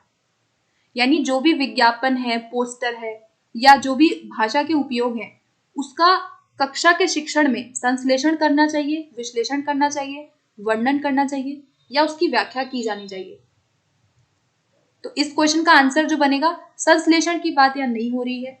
ठीक है, यहाँ पे हम इन चीजों का क्या करेंगे, विश्लेषण करेंगे, उपयोगों का हम उसमें एनालिसिस करेंगे। तो विश्लेषण यहाँ पे करेक्ट हो जाएगा 43 के लिए। व्याख्या होगा नहीं, वर्णन होगा नहीं, विश्लेषण करेंगे। इनको हम एनालिसिस कर सकते हैं कक्षा के शिक्षण में। ठीक है, यानी इनको देखा जाना चाहिए, इनके जो भी कार्य हैं वो सब एनालिसिस करना चाहिए, पार्ट्स में तोड़ के देखना चाहिए, ठीक है, कहने का ये मतलब है। आगे बढ़ते हैं 44 क्वेश्चन पे। पूरक सामग्री को डैश आकलन में शामिल किया जाना बेहतर है। पूरक सामग्री को डैश आकलन में शामिल किया जाना बेहतर होता है। सत्रांत को कहते हैं सेमेस्टर, ठीक है। सतत, कठोर या उदार। तो पूरक सामग्री क्या होती है, जो बच्चों की वो होती है ना, मटेरियल वगैरह जो होती है उसको सप्लीमेंट्री कहते हैं। सप्लीमेंट्री मटेरियल जो होता है उसको ऑलवेज हमें सतत आंकलन में शामिल करना चाहिए, ठीक है। सतत आंकलन, कॉन्टिन्यूअस असेसमेंट में इसको शामिल करना चाहिए, ठीक है। पूरक का मतलब है सप्लीमेंट्री मटेरियल। 45 पे आते हैं।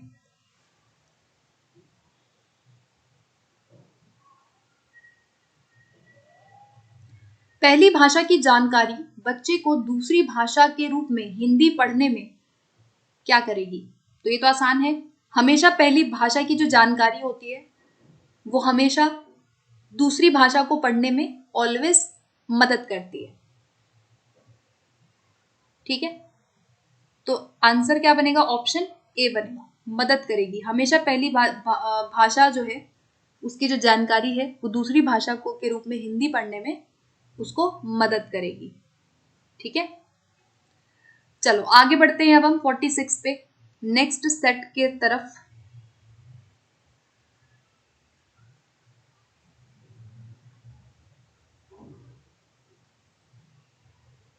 फोर्टी सिक्स देखेंगे। सभी भाषाओं में डैश और डैश ध्वनियां एक क्रम से सुनियोजित होती है। सभी भाषाओं में डैश और डैश ध्वनियां एक क्रम से सुनियोजित होती हैं। तो अब भाषा की बात हो रही है तो हम संगीतमय की तरफ तो नहीं जाएंगे, तो संगीतमय वैसे ही आपका यहाँ पे हो गया डिलीट, ठीक है। संगीत में वैसे ही डिलीट हो गया। अब बताओ कि भाषा की जब हम बात कर रहे हैं तो क्या हम स्वर की बात करेंगे यहाँ पे, या हम लयबद्ध की बात करेंगे, या फिर व्यंजन और स्वर की बात करेंगे? तो ऑलवेज हम स्वर और व्यंजन की बात करते हैं भाषा में, तो व्यंजनिक और स्वरीय हो जाएगा करेक्ट। हर भाषा में जो ये व्यंजन और स्वर ध्वनियां होती हैं वो क्रम से सुनियोजित होती हैं, ठीक है। तो ऑप्शन क्या बना इसका? सी करेक्ट बनेगा, व्यंजनिक और स्वरीय। 47 पे आते।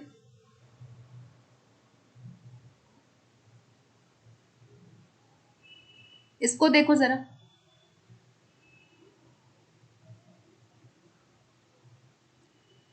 क्वेश्चन में कहा गया है कि सभी बच्चे 3 साल से पहले ही अपनी भाषा के डैश तथा डैश से अपनी अच्छी तरह परिचित हो जाते हैं। ये बात एनसीएफ 2005 कहता है, ठीक है। एनसीएफ 2005 ने ये बात बोली है कि सभी बच्चे जो है वो अपनी भाषा की किस्में परिचित हो जाते हैं। तो याद रखना कि 3 साल से पहले पहले ही बच्चे जो है अपनी भाषा के ध्वनि और लिपि में अच्छी तरह से परिचित हो जाते हैं। ऑप्शन बी बनेगा। बच्चे किस में परिचित होते हैं? ध्वनि और लिपि में। उनको साउंड की नॉलेज हो जाती है, उनको बेसिक लिपियों का ज्ञान हो जाता है, वर्ड्स को समझता है और ध्वनियों को बच्चा समझना स्टार्ट कर देता है, ठीक है। तो ऑप्शन इसका क्या बना? बी। आगे बढ़ते हैं। 48 क्वेश्चन है, हिंदी हमारी डैश भाषा है। कौन सी भाषा है हिंदी? शास्त्रीय, राष्ट्रभाषा, राजभाषा या बोली? आंसर करो 48 का। 48 का आंसर करो। हिंदी को क्या दर्जा दिया गया है संविधान के अनुसार? 1963 ऑफिशियल लैंग्वेज एक्ट में हिंदी को ऑफिशियल बोला गया है, राजभाषा। हिंदी क्या है? ऑफिशियल लैंग्वेज है। ऑप्शन सी हो जाएगा करेक्ट। राष्ट्रभाषा नहीं है, ठीक है। राष्ट्रभाषा का जिक्र कहीं भी संविधान में नहीं किया गया है। आगे बढ़ते हैं 49 पे।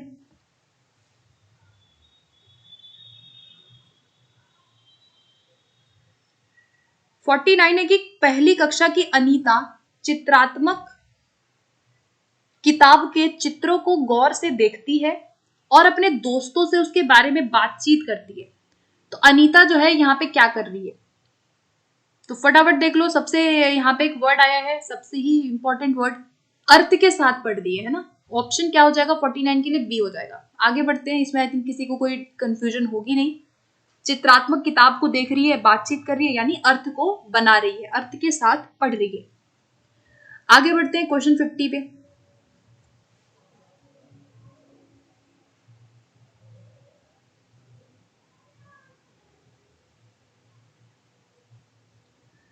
क्वेश्चन 50 है, परीक्षण का अर्थ है डैश ज्ञान क्षमता व डैश का किसी भी विधि से मापन। तो यहाँ पे परीक्षण का मीनिंग बताना है। 50 क्वेश्चन का आंसर कर। प्रदर्शन, व्याकरण, साहित्य या क्षमता। तो जब भी हम परीक्षण की बात करते हैं, टेस्ट की बात करते हैं, हम वहां किसकी बात करेंगे? बच्चे के प्रदर्शन की बात करेंगे, परफॉर्मेंस की बात करेंगे, उसकी परफॉर्मेंस को जांचना। ठीक है, परफॉर्मेंस आ जाएगा यहाँ पे करेक्ट। प्रदर्शन को मापना। आगे बढ़ते हैं, 51 क्वेश्चन है कि पाठ्य पुस्तक की भाषा ऐसी हो जो, पाठ्य पुस्तक की भाषा कैसी हो? कहीं पे भी संदर्भ वर्ड आएगा तो वो आपका आंसर हो जाएगा। ठीक है, दैनिक जीवन से जुड़ी हो, ठीक है, और लोक कल्याण की भाषा, है ना। पाठ्य पुस्तक की भाषा क्या होनी चाहिए? लोक कल्याण की भाषा होनी चाहिए। इस तरह के ऑप्शंस आ जाते हैं, जीवन से जुड़ी हो। ठीक है, बी हो जाएगा करेक्ट। आगे बढ़ते हैं, 52 क्वेश्चन है कि प्राथमिक स्तर पर बच्चों की भाषा विकास के लिए सबसे सर्वाधिक आवश्यक क्या है? सबसे सर्वाधिक जरूरी क्या है? ये भी आसान है।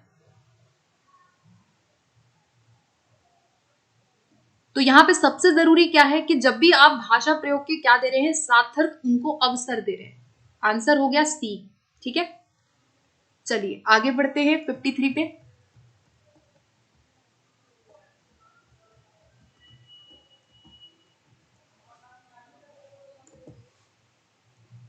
प्राथमिक स्तर पर हिंदी भाषा शिक्षण का उद्देश्य है। क्या उद्देश्य है भाई प्राथमिक स्तर पर?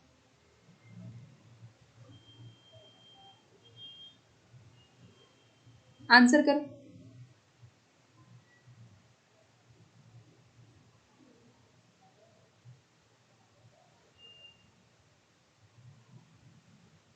क्या होगा इसका उद्देश्य? क्या है भाई? ऑप्शन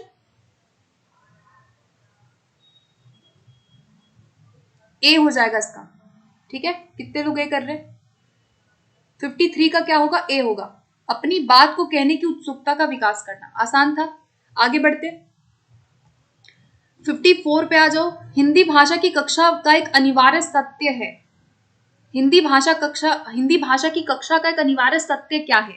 अधिक उच्चारणगत त्रुटियां, मानक भाषा का प्रयोग, अधिक त्रुटियां या बहुभाषिकता। तो त्रुटियां होंगी। मानक भाषा मतलब कि जो स्टैंडर्ड लैंग्वेज है, स्टैंडर्डाइज्ड जो लैंग्वेज है। ठीक है, त्रुटियां या मल्टीलिंगुअल। तो अनिवार्य सत्य क्या है हिंदी भाषा की कक्षा का? बहुभाषिकता है। बहुभाषिकता है। ठीक है, क्योंकि आपको पता है कि मल्टीलिंगुअलिज्म क्या है? व्यापक है, कक्षा में भी होगा, अलग अलग बच्चे अपनी भाषा को लेके आ रहे हैं। तो बहुभाषिकता क्या है? एक अनिवार्य सत्य है। ठीक है, 55 क्वेश्चन पे आ जाओ। प्राथमिक स्तर के बच्चों का आकलन करते समय डैश पर सर्वाधिक बल देना चाहिए। किस चीज पर सर्वाधिक ध्यान हम देंगे? अलंकारिक भाषा प्रयोग, व्याकरणिक ज्ञान। तो ये भी आसान है। किस पर हम बल देंगे सबसे ज्यादा आकलन करते समय? भाषा के प्रयोग की क्षमता। ऑप्शन 55 के लिए बनेगा ऑप्शन सी, भाषा प्रयोग। ठीक है, आगे बढ़ते हैं 56 पे। ये वाला सेट इजी लग रहा है मुझे, है ना। अभी तक दो तीन जो हमने सेट किए वो थोड़े डिफिकल्ट थे। इसमें है कि रेखा हिंदी में बात कहते समय घबराहट महसूस करती है, तो एक भाषा शिक्षक के रूप में आप क्या करेंगे? फटाफट देखो, 4 ऑप्शन दिए हुए, 56 का आंसर करो।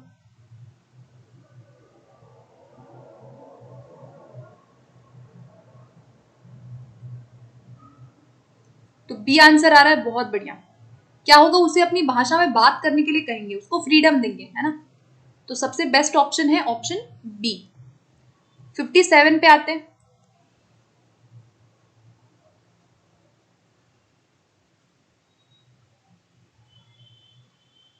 यह अवधारणा कि बच्चे दुनिया के बारे में अपनी समझ और ज्ञान का निर्माण स्वयं करते हैं, यह कथन क्या है? तो यह कथन जीन पियाजे के द्वारा दिया गया है। पियाजे कहते हैं कि बच्चा दुनिया के बारे में अपने ज्ञान और समझ का निर्माण खुद करता है। तो यह कथन क्या है? पूर्णतः सत्य है, कंप्लीटली ट्रू। ठीक। अजय कुमार, लग रहा है आप देर से क्लास में जुड़े हो। इससे पहले जो क्वेश्चन थे ना, वो ऐसे थे कि बिल्कुल अगर उसका नहीं समझे तो बस हो गया। अभी तक जो हमने 3 पेपर किए हैं वो थोड़े टफ थे, ये वाला इजी है। कोई नहीं, अभी दो सेट और बाकी है, ठीक है। सेशन में जुड़े रहो, टफ क्वेश्चन भी आएगा। अभी बाकी दो सेट और है इसके बाद जो हम करेंगे, ठीक है। नेक्स्ट है, बच्चों के पढ़ने लिखने में डैश सर्वाधिक सहायक है। क्या सहायक है सबसे ज्यादा? रेडियो, पाठ्य पुस्तक, बाल साहित्य या टेलीविजन? तो पढ़ने लिखने में सबसे जरूरी किसको माना जाता है?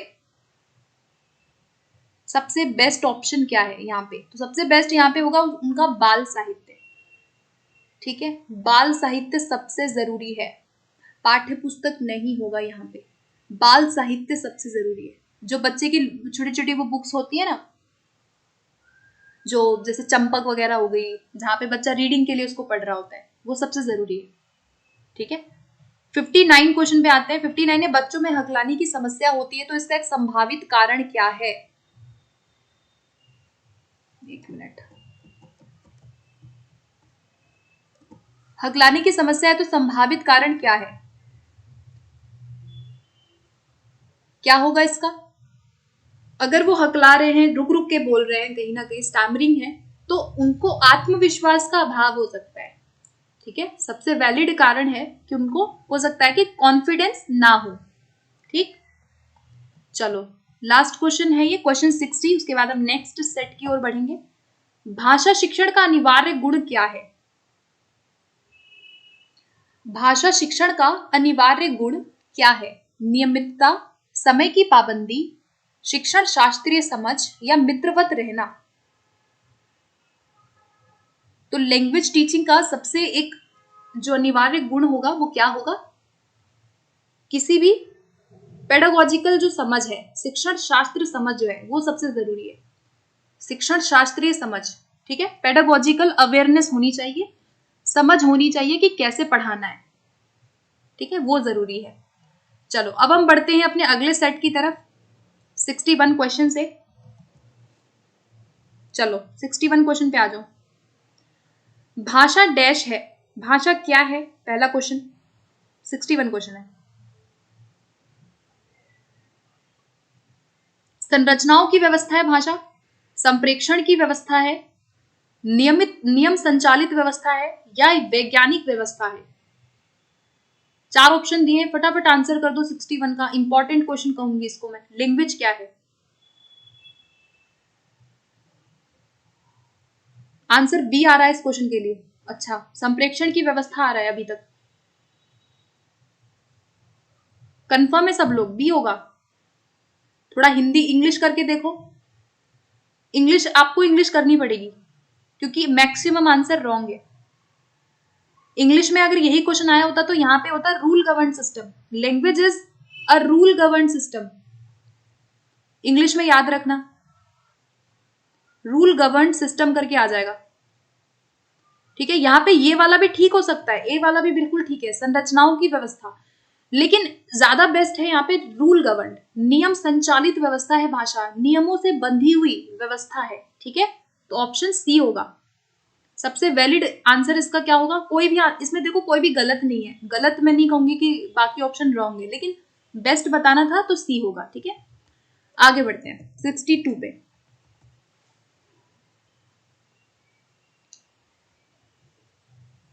62 के एक अध्यापक कुछ क्रियाएं करती है, विद्यार्थियों को निर्देश है कि वे उनका अनुसरण करें और उन्हें किसी भी प्रकार से बोलने की मनाही है। इस विधि को किस रूप में जाना जाता है?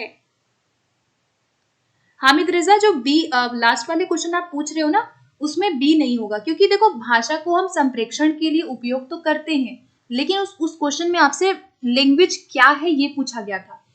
ठीक है, तो लैंग्वेज जो है वो रूल से बंधी हुई एक पूरी व्यवस्था होती है जिसमें बहुत सारे रूल होते हैं, इसीलिए वहां पे रूल गवर्न सिस्टम आंसर था। ठीक है, तो इसका बी आंसर आ रहा है, बहुत बढ़िया। इसको इंग्लिश में क्या कहते हैं? Total physical response, TPR method है। टीपीआर मेथड, जहां पे बच्चे टीचर के निर्देश को सुन रहे हैं, इंस्ट्रक्शन को सुन रहे हैं और उनको अनुसरण कर रहे हैं, उसको फॉलो कर रहे हैं। अनुसरण करना मीन्स फॉलो करना। तो ये टीपीआर मेथड है, जो कि किसने दिया? जेम्स एशर ने। James Asher. ठीक है, 63 क्वेश्चन पे आते हैं। भारतीय संविधान की 8वीं अनुसूची में कितनी भाषाएं दर्ज हैं? भारतीय संविधान की 8वीं अनुसूची में कितनी लैंग्वेजेस हैं जिनको मान्यता दी गई है? 22, 18, 26 या फिर 1, 17, 9?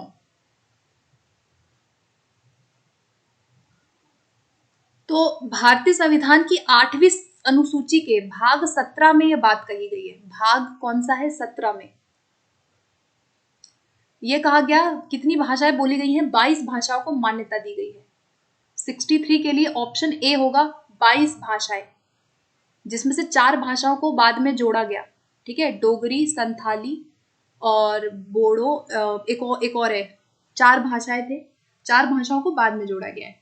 ठीक है, आगे बढ़ते हैं क्वेश्चन 64 पे।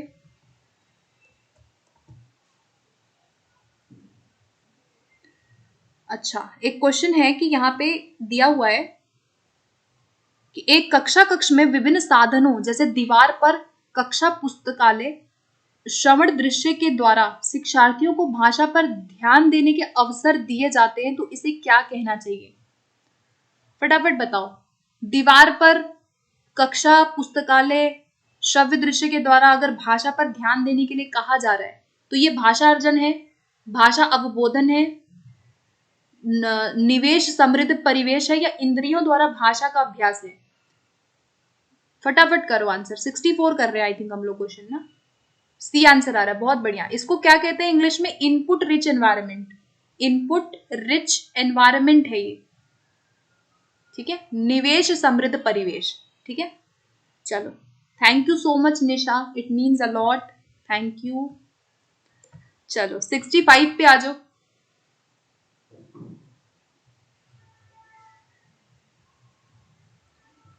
क्वेश्चन 65 है कि पठन सामग्री को सरसरी तौर से पढ़ने का अर्थ क्या है? सरसरी तौर से पढ़ना।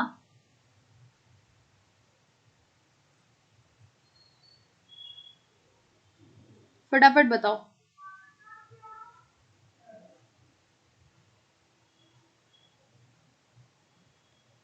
सरसरी तौर से पढ़ना क्या होता है भाई? आपका सरसरा है यानी स्कीमिंग हो रहा है। ठीक है, स्कीमिंग हो रही है, तो यहाँ पे देख लो क्या होगा सरसरी तौर पे। स्कीमिंग में हम क्या करते हैं? सूचना के लिए पढ़ रहे हैं, सामान्य अर्थ के लिए पढ़ रहे हैं, विशेष तथ्यों के लिए पढ़ रहे हैं। स्कीमिंग पूछ रहा है सामान्य अर्थ के लिए पढ़ना, जनरल आइडिया के लिए, जनरल अर्थ या आइडिया के लिए पढ़ना, सूचना के लिए पढ़ना और तथ्यों के लिए पढ़ना स्कैनिंग हो जाता है। ठीक है, क्लियर? डी होगा जिस्ट के लिए, सामान्य अर्थ के लिए पढ़ रहे हैं, यानी कि सरसरी तौर पे पढ़ रहे हैं। चलो आगे बढ़ते हैं 66 पे। शब्द संपदा का प्रयोग उच्चारण तथा व्याकरण डैश है। फटाफट आंसर करो।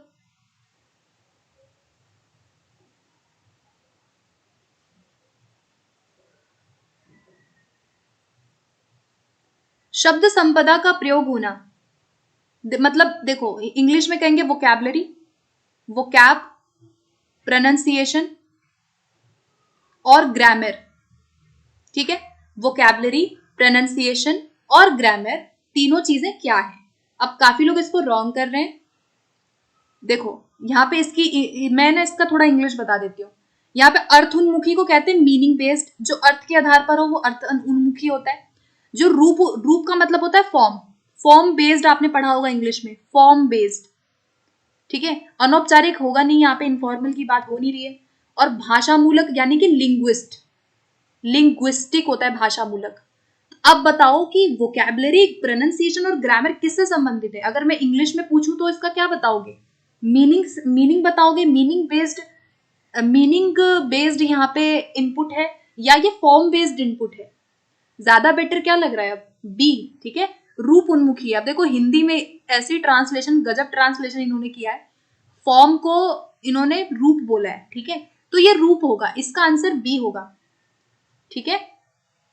समझ आया? रूप उन्मुखी क्यों होगा? क्योंकि ये जो है ना, ये फॉर्म की बात करते हैं। ग्रामर जब भी हम पढ़ाते हैं, हम ग्रामर में फॉर्म पढ़ाते हैं, रूल पढ़ाते हैं। जब भी हम ग्रामर को टीच करते हैं, always we focus on form, ठीक है। तो यहाँ आंसर भी क्या होगा? रूप उन्मुखी होगा। तो अब आपको इस क्वेश्चन से क्या करना है कि रूप का आपको इंग्लिश पता होना चाहिए कि रूप का इंग्लिश क्या होता है, देन आप ये क्वेश्चन राइट कर लोगे, ठीक है। चलो आगे बढ़ते हैं 67 पे। 67 क्वेश्चन है कि उत्पादक शब्द संपदा क्या है? उत्पादक शब्द संपदा क्या है? यानी प्रोडक्टिव वोकैबुलरी।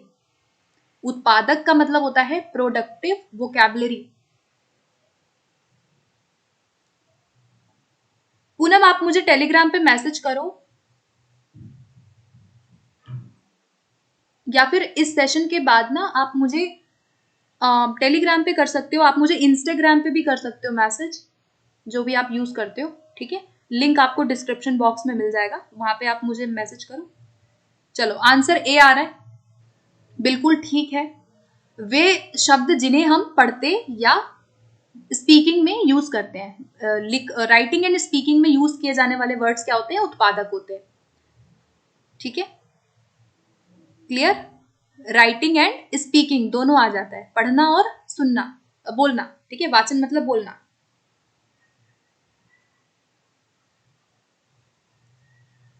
चलो आगे बढ़ते हैं 68 पे।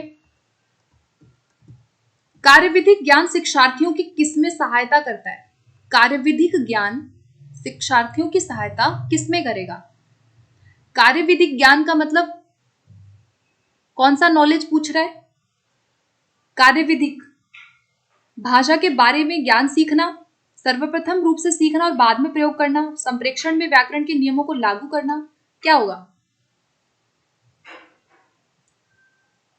कार्यविधि को क्या कहते हैं? प्रोसीजरल, आई थिंक प्रोसीजरल कहते हैं, ठीक है, कार्य पे जो फोकस कर रहा है। यानी कि हम यहाँ पे किसके साथ जाएंगे? ऑप्शन सी के साथ जाएंगे। संप्रेक्षण में, कम्युनिकेशन में व्याकरण के नियमों को जब हम लागू कर देते हैं, व्याकरण के नियमों को यहाँ पर हम क्या कर रहे हैं? अप्लाई कर रहे हैं, तो वो आपका प्रोसीजरल नॉलेज होता है। एक तो होता है आपका जो आपने रूल समझा, और दूसरा नॉलेज होता है कार्यविधिक, जहां पे आपने उस रूल को यूज किया। तो संप्रेक्षण में जब हम नियमों को लागू करते हैं, अप्लाई करते हैं, उसको हम कहते हैं प्रोसीजरल नॉलेज, कार्यविधिक ज्ञान, ठीक है। चलो सी होगा इसका करेक्ट। 69 क्वेश्चन है कि लेखक का कौन सा उपागम, लेखक का, लेखक नहीं होगा, लेखन होगा, लेखन का कौन सा उपागम लेखन के द्वारा लिखना सीखने को स्पष्ट कर सकता है? देखो सिंपल सा बताऊं क्या पूछा है, आपका राइटिंग पूछ रहा है, ठीक है, फटाफट बता दो। राइटिंग पूछ रहा है, कुछ नहीं पूछ रहा है, बहुत आसान है, जिन्होंने इंग्लिश में पढ़ा है वो कर लेगा, आंख बंद करके कर लोगे। लेखक का कौन सा उपागम लेखन के द्वारा लिखना, यानी बड़ा ही अटपटा सवाल पूछा है, लेकिन आंसर क्या होगा इसका? कौन सा उपागम होती है? राइटिंग की अप्रोच पूछ रहा है, सिंपल, लेखन से संबंधित है, उत्पाद आ गया और प्रक्रिया आ गया। लेखन जो है वो प्रोडक्ट होता है या प्रोसेस होता है? तो लेखन हमेशा प्रक्रिया होता है। Writing is always a process, not a product. तो आंसर क्या बनेगा? ऑप्शन बी बनेगा, ठीक है। लेखन की प्रक्रिया पूछ रहा है, लेखन हमेशा प्रक्रिया उपागम पे फोकस करता है, ठीक है। चलो आगे बढ़ते हैं 70 क्वेश्चन पे।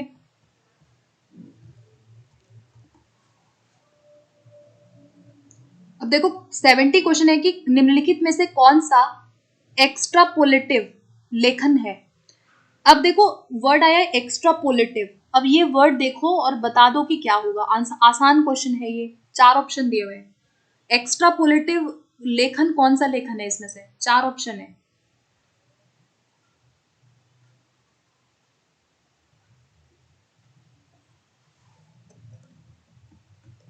सेवेंटी क्वेश्चन हम लोग कर रहे हैं, समझ आ गया होगा क्या होगा। ऑप्शन आंसर आ चुका है ए, ठीक है। एक्स्ट्रापोलेटिव क्या क्या होगा? जहां पे बच्चा अनुभवों को लिखे, जहां पे भी अनुभव आ गया, कल्पना कर रहा है, अनुभव कर रहा है, अपने अनुभवों को लिख रहा है, अपने एक्सपीरियंसेस को शेयर कर रहा है, ओपन एंडेड है, डाइवर्जेंट है, तो एक्स्ट्रापोलेटिव होगा, ठीक है। तो answer will be option A, not B, B नहीं होगा। चलो आगे बढ़ते हैं 71 पे। 71 क्वेश्चन है कि सामग्रियों में शिक्षण शास्त्र को निहित अंतर्निहित करना क्या है? 71 का आंसर करो। सामग्रियों में शिक्षण शास्त्र को अंतर्निहित करना।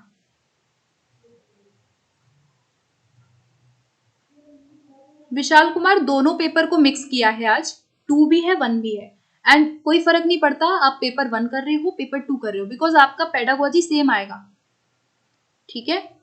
Thank you Aman, thank you so much. Answer C आ रहा है, शिक्षक की समझ है। सामग्रियों में पूछ रहा है, सामग्रियों में, मटेरियल में पेडागोजी को इंक्लूड कर देना। सामग्री में पूछ रहा है, शिक्षक की नहीं है, शिक्षक की समझ नहीं है, सामग्रियों की शिक्षण शास्त्र समझ है, सामग्रियों की समझ। सामग्रियों में पूछ रहा है तो सामग्रियों की समझ हो जाएगा। Answer will be option number D, ठीक है। ऑप्शन डी होगा फॉर 71 क्वेश्चन, नॉट सी। सामग्रियों की समझ, सामग्रियों की समझ हो गया शिक्षण शास्त्र में, यानी पेडागोजिकल नॉलेज ऑफ मटेरियल, ठीक है। 72 पे आते हैं।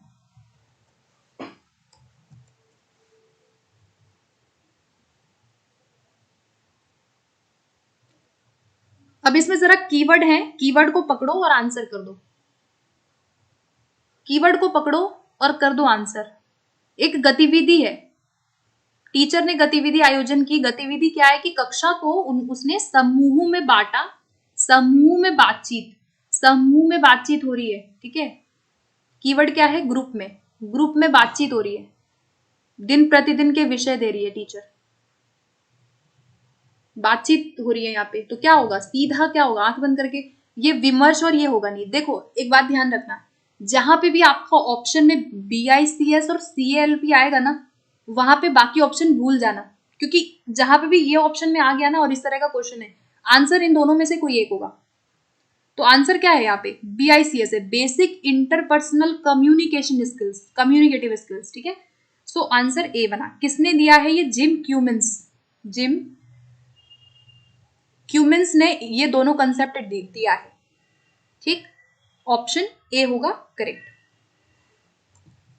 आगे बढ़ते 73 क्वेश्चन है, शिक्षण अधिगम प्रक्रिया के दौरान शिक्षार्थियों की प्रगति की मॉनिटरिंग तथा सुधार के लिए किए गए आंकलन क्या है? विद्यार्थियों का आंकलन, अधिगम के लिए आंकलन, अधिगम का आंकलन, या अधिगम के रूप में आंकलन। Assessment of learning, for learning, एक मिनट, यहाँ पे एज होगा, as learning, for learning, of learning, या इन लर्निंग।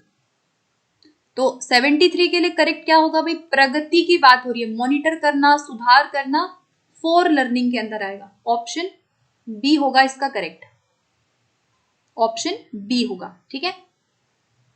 क्लियर? अब इसमें तो किसी को डाउट होगा नहीं। ऑफ लर्निंग की जब भी बात होगी तो समेटिव होता है, इवैल्यूएशन की बात हम करते हैं ऑफ लर्निंग में। इन लर्निंग जो होता है वो ड्यूरिंग चैप्टर होता है, ड्यूरिंग पढ़ते समय जब हम टीचर जो है इवैल्यूएट कर रहा है। और एज लर्निंग क्या है? जहां पे बच्चा सेल्फ इवैल्यूएशन कर रहा है, ठीक है। चलो आगे बढ़ते 74।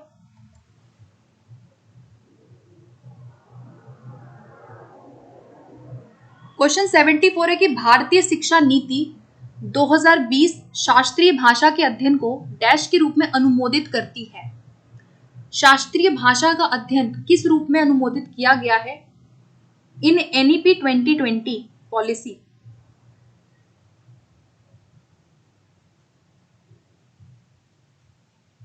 फटाफट से आंसर करो।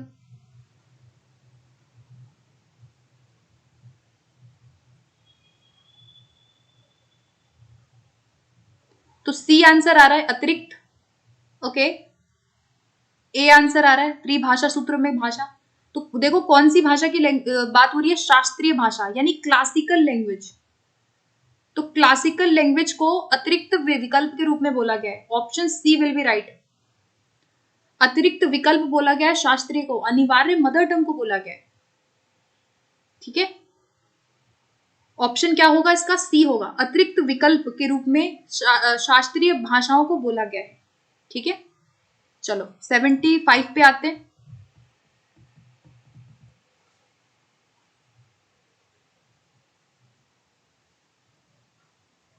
अब ये बड़ा सा क्वेश्चन है, फटाफट से देखो इसका क्या होगा। अब सीधा इन्होंने क्या किया है, इंग्लिश और हिंदी, इंग्लिश में डायरेक्टली हिंदी कर दिया है। थोड़ा सा मुश्किल हो सकता है आपको पढ़ने में, लेकिन एक बार फटाफट पढ़ो इसको। लास्ट क्वेश्चन है, उसके बाद एक सेट और करेंगे, आप 15 क्वेश्चन और करेंगे। ठीक है, 90 क्वेश्चन आज हम लोग करके जाएंगे यहाँ पे। पूनम वीडियो की क्वालिटी इंक्रीज करो, स्क्रीन पे टच करोगे 720 कर लो रेजोल्यूशन।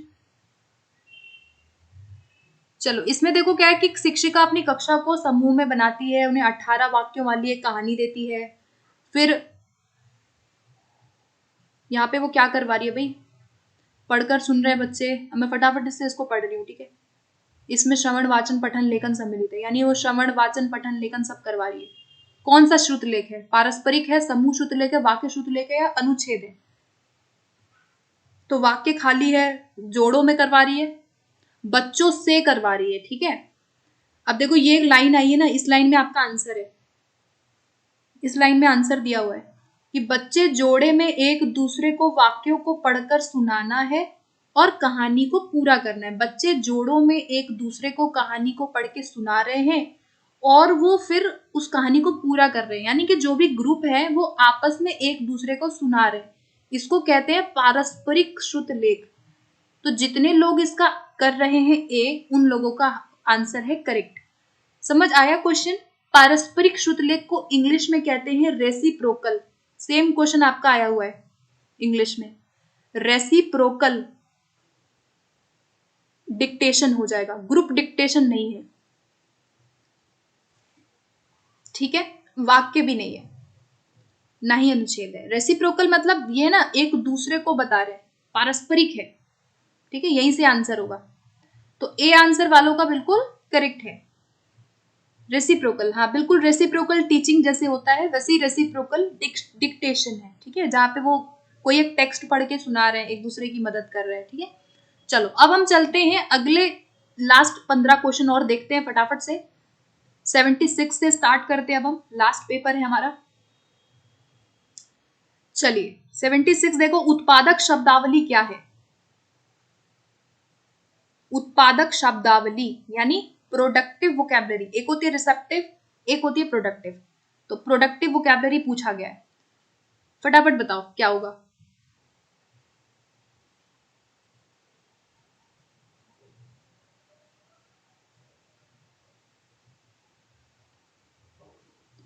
तो प्रोडक्टिव क्या है भाई? जैसे कि प्रोडक्टिव स्किल होती है, स्पीकिंग और राइटिंग आ गया, यानी बोलते समय वाचन और लेखन में वह शब्द जिन्हें हम बोलने और लिखने में प्रयोग करते हैं।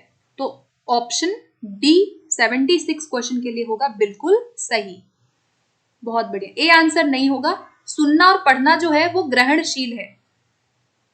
अगर पूछेगा कि ग्राह्यता या ग्रहणशील शब्दावली क्या होती है, तो आपका सुनना और पढ़ना हो जाएगा रिसेप्टिव। ठीक है, चलो आगे बढ़ते हैं 77 पे।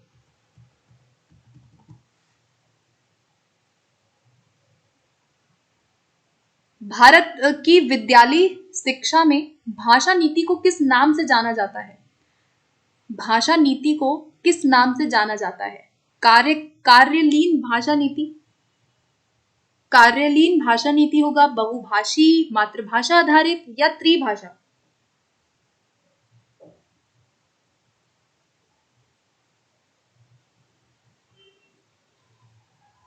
तो विद्यालय शिक्षा में जो भी भाषा नीति है उसको हम त्रिभाषा सूत्र के नाम से जानते हैं। इसका आंसर बनेगा ऑप्शन डी, मातृभाषा, mother tongue based multilingualism answer नहीं होगा। Three language formula, three language formula इसको क्यों कहा जाता है? क्योंकि थ्री लैंग्वेज फॉर्मूला जो है ना वो काफी सारी पॉलिसीज के बाद आया, ठीक है। कोठारी कमीशन इसको लेकर के आया था। तो कोठारी आयोग जो था 1964 to 66, इसने इसको बोला, त्रिभाषा को लाने का काम इन्होंने किया। और ये जो है हमारी नीति पॉलिसी के अंदर आता है, क्योंकि पॉलिसी में रिकमेंडेशन इसी में हुआ था, ठीक है। बाकी मल्टीलिंगुअलिज्म में ऐसा कुछ नहीं किया गया। 78 पे आते हैं। चलो 78 का आंसर करो। पैटर्न को समझने के लिए अभ्यास एक पद्धति है जिसे डैश द्वारा बढ़ावा मिलता है।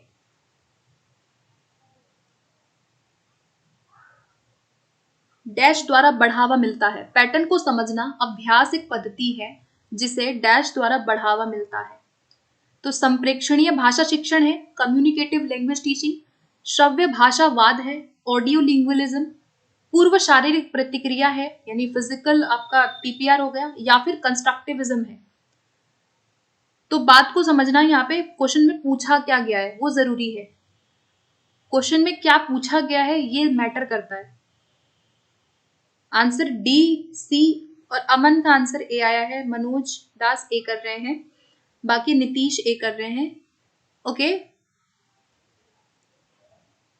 ठीक है, अभी तक तो कोई मुझे राइट आंसर नहीं दिख रहा है भाई। अनुज का आंसर करेक्ट है, ठीक है। देखो मैंने क्या बोला, क्वेश्चन को समझना is more important, okay. Understanding of a question is more important than doing that question. Pattern को समझना, पैटर्न अभ्यास प्रैक्टिस की बात हो रही है। पद्धति, प्रैक्टिस किसकी पद्धति होती है ये पूछा गया है। क्वेश्चन को पूछा गया है पैटर्न को समझना, पैटर्न की प्रैक्टिस ज्यादा से ज्यादा कराना किसमें कराया जाता है? ऑडियो लिंग्वल मेथड में, ऑडियो लिंग्वल में कराया जाता है, ना ही कंस्ट्रक्टिविज्म में कराया जाता है, ना ही कम्युनिकेशन में कराया जाता है, ठीक है। तो पैटर्न पूछा गया था, अभ्यास किसमें कराया जाएगा? Audio lingual method. Audio lingual को श्रव्य भाषावाद कहा गया, यहाँ पे हिंदी इसकी की गई है। बी नजर नहीं आया क्योंकि भारी भरकम वर्ड्स आए थे ना, मतलब काफी चाइल्ड सेंटर्ड वर्ड्स यहाँ पे दिए गए है ना। एक संप्रेक्षण आ गया, आंख बंद करके लगा देते हैं, और एक रचनावादी आ गया। तो इतने कहते हैं ना इसको, इतने भारी भरकम वर्ड आंसर करने की आदत हो गई है कि अब कहीं भी दिखता है तो आंख बंद करके सब वही लगा देते हैं, है ना। बट कोई बात नहीं, कोई बात नहीं, होता है, ठीक है। अब आई होप कि अब इसको आप गलत नहीं करोगे, है ना। तो क्वेश्चन को थोड़ा ध्यान से पढ़ो। 79 पे आ जाओ।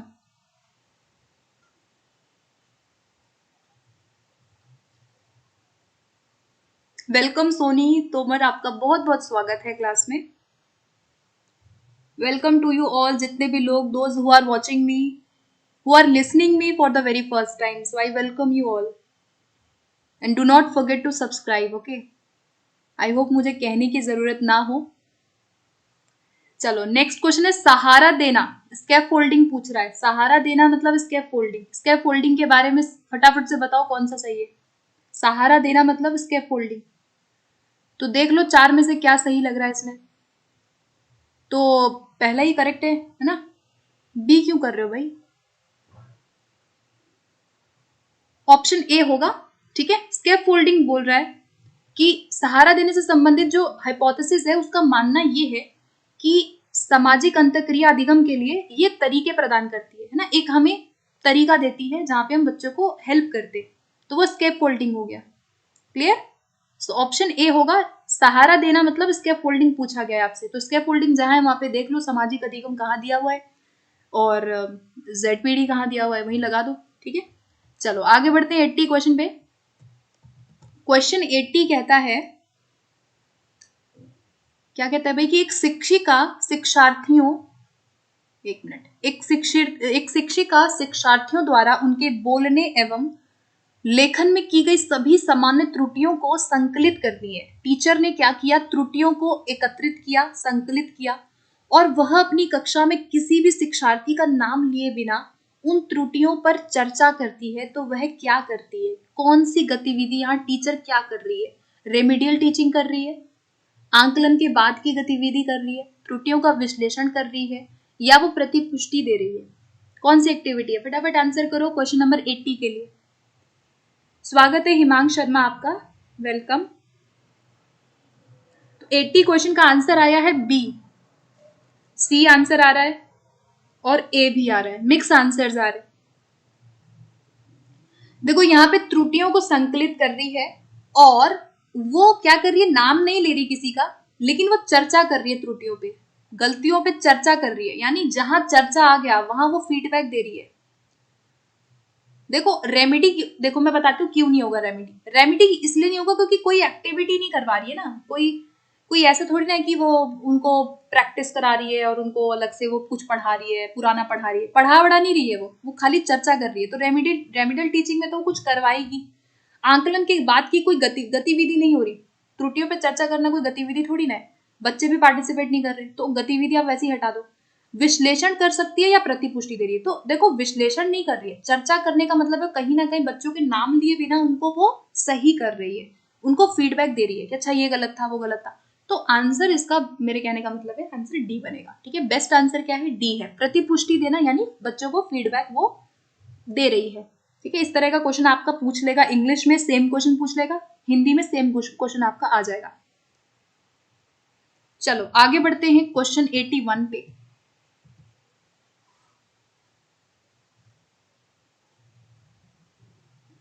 क्वेश्चन 81 है कि ऐसी गतिविधियां जिनमें शिक्षार्थी द्वारा प्रतिफल प्राप्त करने के उद्देश्य से संप्रेक्षणीय उद्देश्य के लिए लक्ष्य भाषा का प्रयोग किया जाता है, इन गतिविधियों को क्या कहा जाएगा?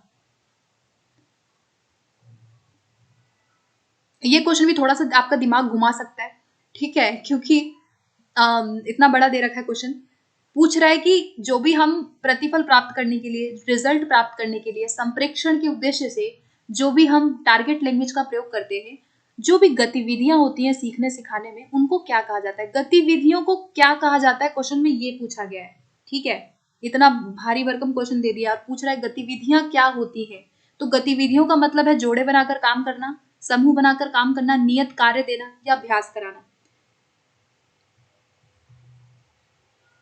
आंसर बी आ रहा है इसका, समूह बनाकर काम करना।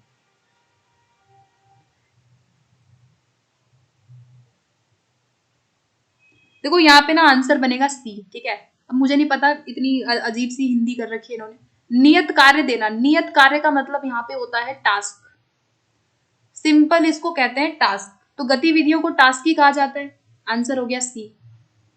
ठीक, अब आपको थोड़ा अटपटा लग सकता है कि कोई वैलिड रीजन नहीं है, बट गतिविधियों को ही टास्क कहा जाता है ना, अगर मैं इसका लिटरल ट्रांसलेशन करूं तो आंसर यहाँ पे नियत कार्य देना होगा, नियत को कहा गया टास्क। ठीक है, ऑप्शन सी होगा यहाँ पे करेक्ट। चलो आगे बढ़ते हैं। जैसे एक क्वेश्चन आता है ना टीबीएलटी वाला, टास्क बेस्ड लैंग्वेज टीचिंग में पूछता है कि टास्क क्या है। टास्क का मतलब होता है कोई एक्टिविटी, वही वही क्वेश्चन है, वैसे ही कुछ क्वेश्चन है ये। ठीक है, चलो भाई आगे बढ़ते हैं। अब हम क्वेश्चन नंबर हम कर रहे हैं, अरे क्वेश्चन भूल गई मैं, कौन सा क्वेश्चन था? 82 क्वेश्चन हम लोग कर रहे हैं। ठीक है, चलो भाई 82 देखो।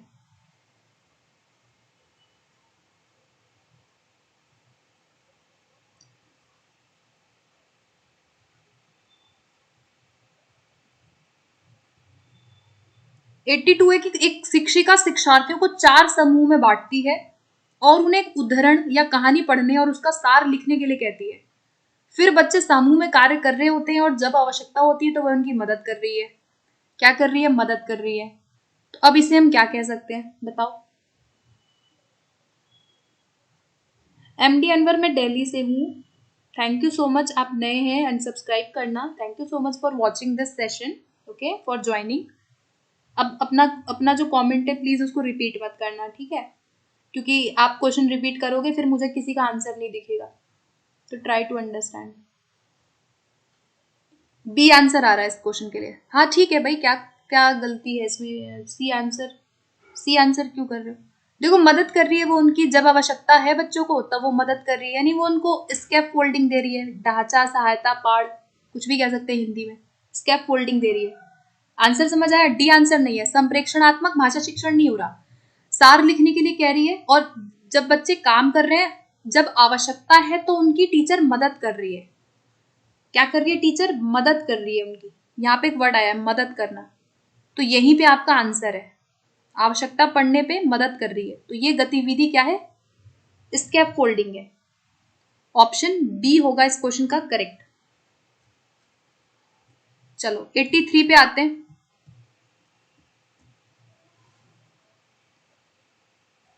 83 क्वेश्चन है, अर्थ के लिए अनुमान क्या है?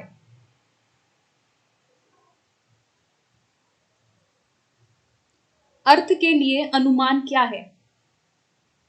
डोंट बी सॉरी, सॉरी मत बोला करो भाई, आंसर करो। अर्थ के लिए अनुमान क्या होगा? तथ्यों और तर्कों के आधार पर अर्थ निकालना, क्या अंतर्निहित है और क्या समझा गया ऐसे समझना। तो देखो अर्थ के लिए अनुमान करना यानी मीनिंग के लिए, जब भी आप एनफरिंग करते हैं किसी चीज को तो उसका मीनिंग पूछा गया है।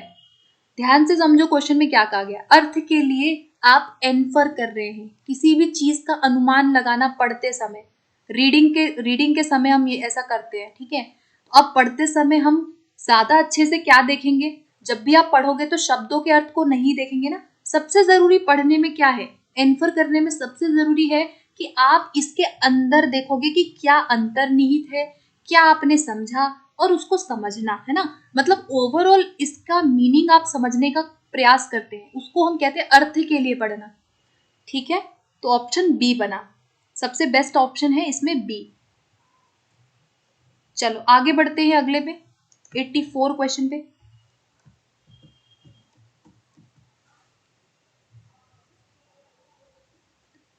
निम्नलिखित में से किसकी शिक्षार्थियों में पठन के विकास के लक्ष्य के रूप में वकालत नहीं की गई है? किसकी वकालत नहीं की गई है, नॉट बताना है। विषय सामग्री को पढ़ते समय अनुमान लगाना, पूर्व ज्ञान से जोड़ना, सिर्फ पहचानना, या शब्दों के अर्थ को गढ़ना। तो यहां सबसे जो एकदम नेगेटिव वाला लग रहा है, नेगेटिव तो नहीं कहेंगे, सबसे लीस्ट इंपॉर्टेंट, सबसे कम जरूरी यहां क्या है? सो क्वेश्चन 84 के लिए करेक्ट आंसर क्या बनना चाहिए? ऑप्शन सी को होना चाहिए, सिर्फ पहचानना जरूरी नहीं है। क्लियर? ए वाला बिल्कुल ठीक है, अनुमान लगाना सही है, पूर्व ज्ञान से जोड़ना सही है, और अर्थ को गढ़ना, अर्थ को निकालना भी सही है, लेकिन सिर्फ पहचानना किसी चीज को, किसी शब्द को जरूरी नहीं होता, बहुत अच्छा नहीं है पठन में, ठीक है। 85 पे आते हैं। 85 देखो, मीना किसी विषय सामग्री में या वार्तालाप में सामना शब्द पहचानती है, किंतु वह स्वयं उस शब्द का प्रयोग करने में असमर्थ है, तो इस वाली शब्दावली को हम क्या कहेंगे? ठीक है, मतलब कि वो एक वर्ड को पहचान तो रही है लेकिन उसको उपयोग वो नहीं कर पा रही है। Thank you Rizwana, thank you so much Rizwana, it means a lot. चलो कठिन शब्द होगा क्या? सी आंसर आ रहा है भाई। देखो, अरे अरे अरे नहीं, ऐसा नहीं करना। असमर्थ है तो कठिन नहीं है, शब्द कठिन नहीं है भाई, कठिन वठिन नहीं लगाना है, ठीक है। या तो शब्दावली पूछ रहा है, शब्दावली के टाइप से क्वेश्चन है, या तो सक्रिय शब्दावली या तो निष्क्रिय है। तो ये कौन सी शब्दावली है? उसकी निष्क्रिय है, ठीक है। मतलब पहचान रही है केवल, रिसेप्टिव है, पैसिव है, पैसिव कहेंगे, पैसिव शब्दावली है, ठीक है। बोल नहीं, प्रयोग नहीं कर पा रही, रिसेप्टिव है, निष्क्रिय, पैसिव, ठीक है। तो इसका बी होगा, नॉट सी। क्लियर? कठिन शब्द नहीं है भाई, कठिन शब्द नहीं लगाना है, शब्दावली का प्रकार पूछ रहा है। एक होती है ना receptive vocabulary, productive vocabulary, active and passive vocabulary, तो यहाँ पे पैसिव वोकैबुलरी की बात हो रही है। Welcome Nitish Gupta, good evening, स्वागत है आपका, जितने लोग नए जुड़े हैं। चलो 87 पे आ जाओ फटाफट। अब ये तो कर लोगे आंख बंद करके, बिल्कुल ये दिखने में बड़ा लग रहा है और है बहुत आसान, है ना, दिखने में बस बड़ा क्वेश्चन है। तो यहाँ पे देखो गतिविधि आयोजित कर रही है और समूह आ गया पहला वर्ड, समूह में बांट दी बच्चों को वो, और उसके बाद दिन प्रतिदिन के विषय दे रही है, फिर बच्चे आप बातचीत कर रहे हैं, बस हो गया। क्या होगा यहाँ पे, अब जब भी ऐसा क्वेश्चन आएगा तो मैंने बोला ये बाकी ऑप्शन तो आप हटा दो, जिसमें ये दोनों ऑप्शन होंगे उस इन दोनों में से कोई एक आंसर होगा, ठीक है। तो बचा ऑप्शन ए, BICS की बात हो रही है, क्लियर।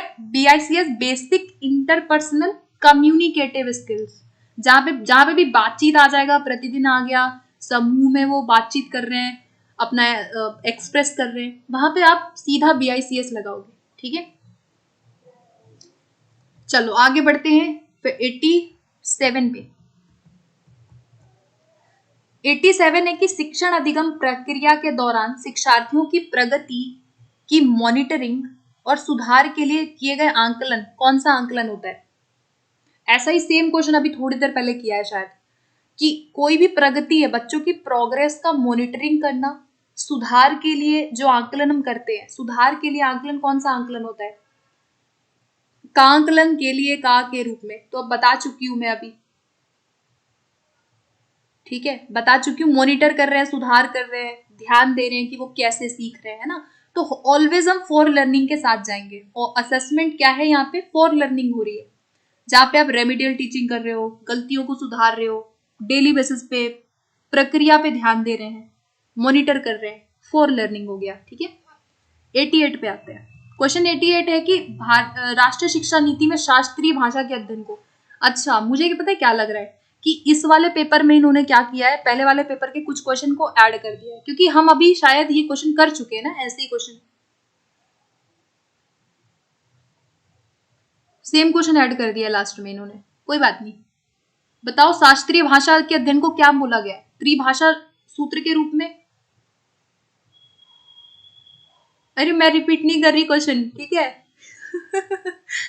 आप लोगों को ये ना लग रहा हो कि मैं ही पेपर रिपीट कर रही हूँ, पेपर रिपीट नहीं हो रहा है, इन्होंने रिपीट किया हुआ है, मुझे भी नहीं पता था कि ये रिपीट कर रहे हैं, ठीक है।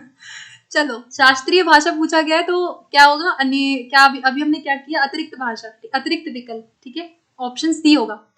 त्रिभाषा नहीं होगा, त्रिभाषा में शास्त्रीय भाषा का जिक्र वैसे नहीं किया गया है, ठीक है, अतिरिक्त विकल्प NEP ने बोला है। चलो आगे बढ़ते हैं 87 पे, देख लो फिर क्वेश्चन रिपीट हुआ है, अभी कर चुके हैं ना ये वाला क्वेश्चन, तो देख लो आप, सीटेट जो है क्वेश्चन रिपीट भी करता है। चलो देखो भाई 8वीं अनुसूची में कितनी भाषाएं दर्ज है, तो वही अभी बताया, 8वीं अनुसूची के भाग 17 में, 17वें भाग में 22 भाषाओं को मान्यता दी गई है, ठीक है। मैं फटाफट आगे बढ़ा रही हूँ, अब मुझे लग रहा है कि सारे क्वेश्चन रिपीट हो रहे हैं। 88 देखते हैं क्या है, ये भी शायद रिपीट हुआ। अच्छा ये लास्ट क्वेश्चन है लग रहा है, चलो लास्ट क्वेश्चन है ये, 88 क्वेश्चन हम लोग कर रहे हैं। लास्ट क्वेश्चन देखो, उत्पादक शब्द संपदा क्या है, ये भी रिपीट हुआ है। प्रोडक्टिव वोकैबुलरी, उत्पादक शब्द संपदा पूछ रहा है, तो वे शब्द जिन्हें हम क्या करते हैं, लेखन में और वाचन में प्रयोग करते हैं। तो अभी हमने किया है क्वेश्चन, ऑप्शन ए हो गया, ठीक है। वैसे तो कायदे से 90 क्वेश्चन होने चाहिए, क्योंकि हम लोग लास्ट क्वेश्चन कर रहे हैं, तो हमने टोटल यहाँ पे 90 क्वेश्चन आज कवर कर लिए हैं, ठीक है। मे बी काउंटिंग में थोड़ा मेरा मिस्टेक हो गया। सो गाइज आई होप कि ये 90 क्वेश्चन आप लोगों ने जरूर देखा होगा, पूरा सेशन आप शुरू से अंत तक जुड़े होंगे, बीच में क्लास छोड़ के भागा नहीं होगा कोई, मैं ऐसा मान के चल रही हूँ, ठीक है। ओके एंड बात करते हैं, तो कल आप लोग बताओ सेशन चाहते हो और हिंदी का या रहने दो, एक ये जरा मुझे बताओ, फिर मैं एंड करूंगी आज का सेशन, ठीक है। फिर मैं एंड करूंगी, एक बार बताओ सेशन आप क्या चाहते हो, अभी कल का बताओ जरा, सीटेट के अकॉर्डिंग बताओ। Thank you so much guys, thanks for joining this session. मुझे थैंक यू बोलना चाहिए, आप लोग जुड़े, आप लोग शुरू से जुड़े रहे, बड़ा मजा आता है जब ज्यादा लोग जुड़ते हैं, और जब इंटरेक्शन ज्यादा होता है तो पढ़ाने का भी बहुत मन करता है, 2 घंटे पता भी नहीं चलते, 1.5 घंटे कब निकल जाते हैं। चाहते हैं सब लोग, ओके। क्लास का टाइम है 8:30, मैं 8 साढ़े 8 बजे क्लास लेती हूँ, तो मैं एक और ले लूँ हिंदी का, चलो कल एक हिंदी का और ले लेती हूँ, ठीक है। लास्ट सेशन मैं कल एक ले लेती हूँ, और कल मैं फिर से छः प्रैक्टिस सेट, मतलब 6 PYQ कराऊंगी, 6 आपका पेपर कराऊंगी सीटेट का। फिर कल के बाद खत्म करेंगे इसको, ठीक है। उसके बाद इंग्लिश करेंगे, कल के बाद इंग्लिश होगा, परसों से इंग्लिश होगा। कल लास्ट हम हिंदी का एक और सेशन ले लेंगे, मैराथन। और जिनको पहले की वीडियो देखनी है तो प्लेलिस्ट आपको मिल जाएगी, पहले वाले सारे वीडियो देख लो। इंग्लिश हिंदी, इंग्लिश में करवा चुकी हूँ पूरा CBT, लेकिन दोबारा रिवीजन करा दूंगी। अभी लास्ट टाइम पे आप लोग रिवीजन का कहते हो, तो कर लेंगे मैराथन एक और, है ना। कल के बाद इंग्लिश करेंगे। तो ठीक है गाइस, फिर मिलते हैं कल, ठीक है, 8:30 बजे। Thank you so much guys, thanks for watching, thanks for joining, and good night सभी को। 8:30 बजे कल सभी लोग ज्वाइन करना, ठीक है। तो बाय बाय। फिर भी इन केस किसी को डाउट हो, if you want to say something और anything which you want to give me any feedback, then feel free to comment down, ठीक है। कमेंट में बता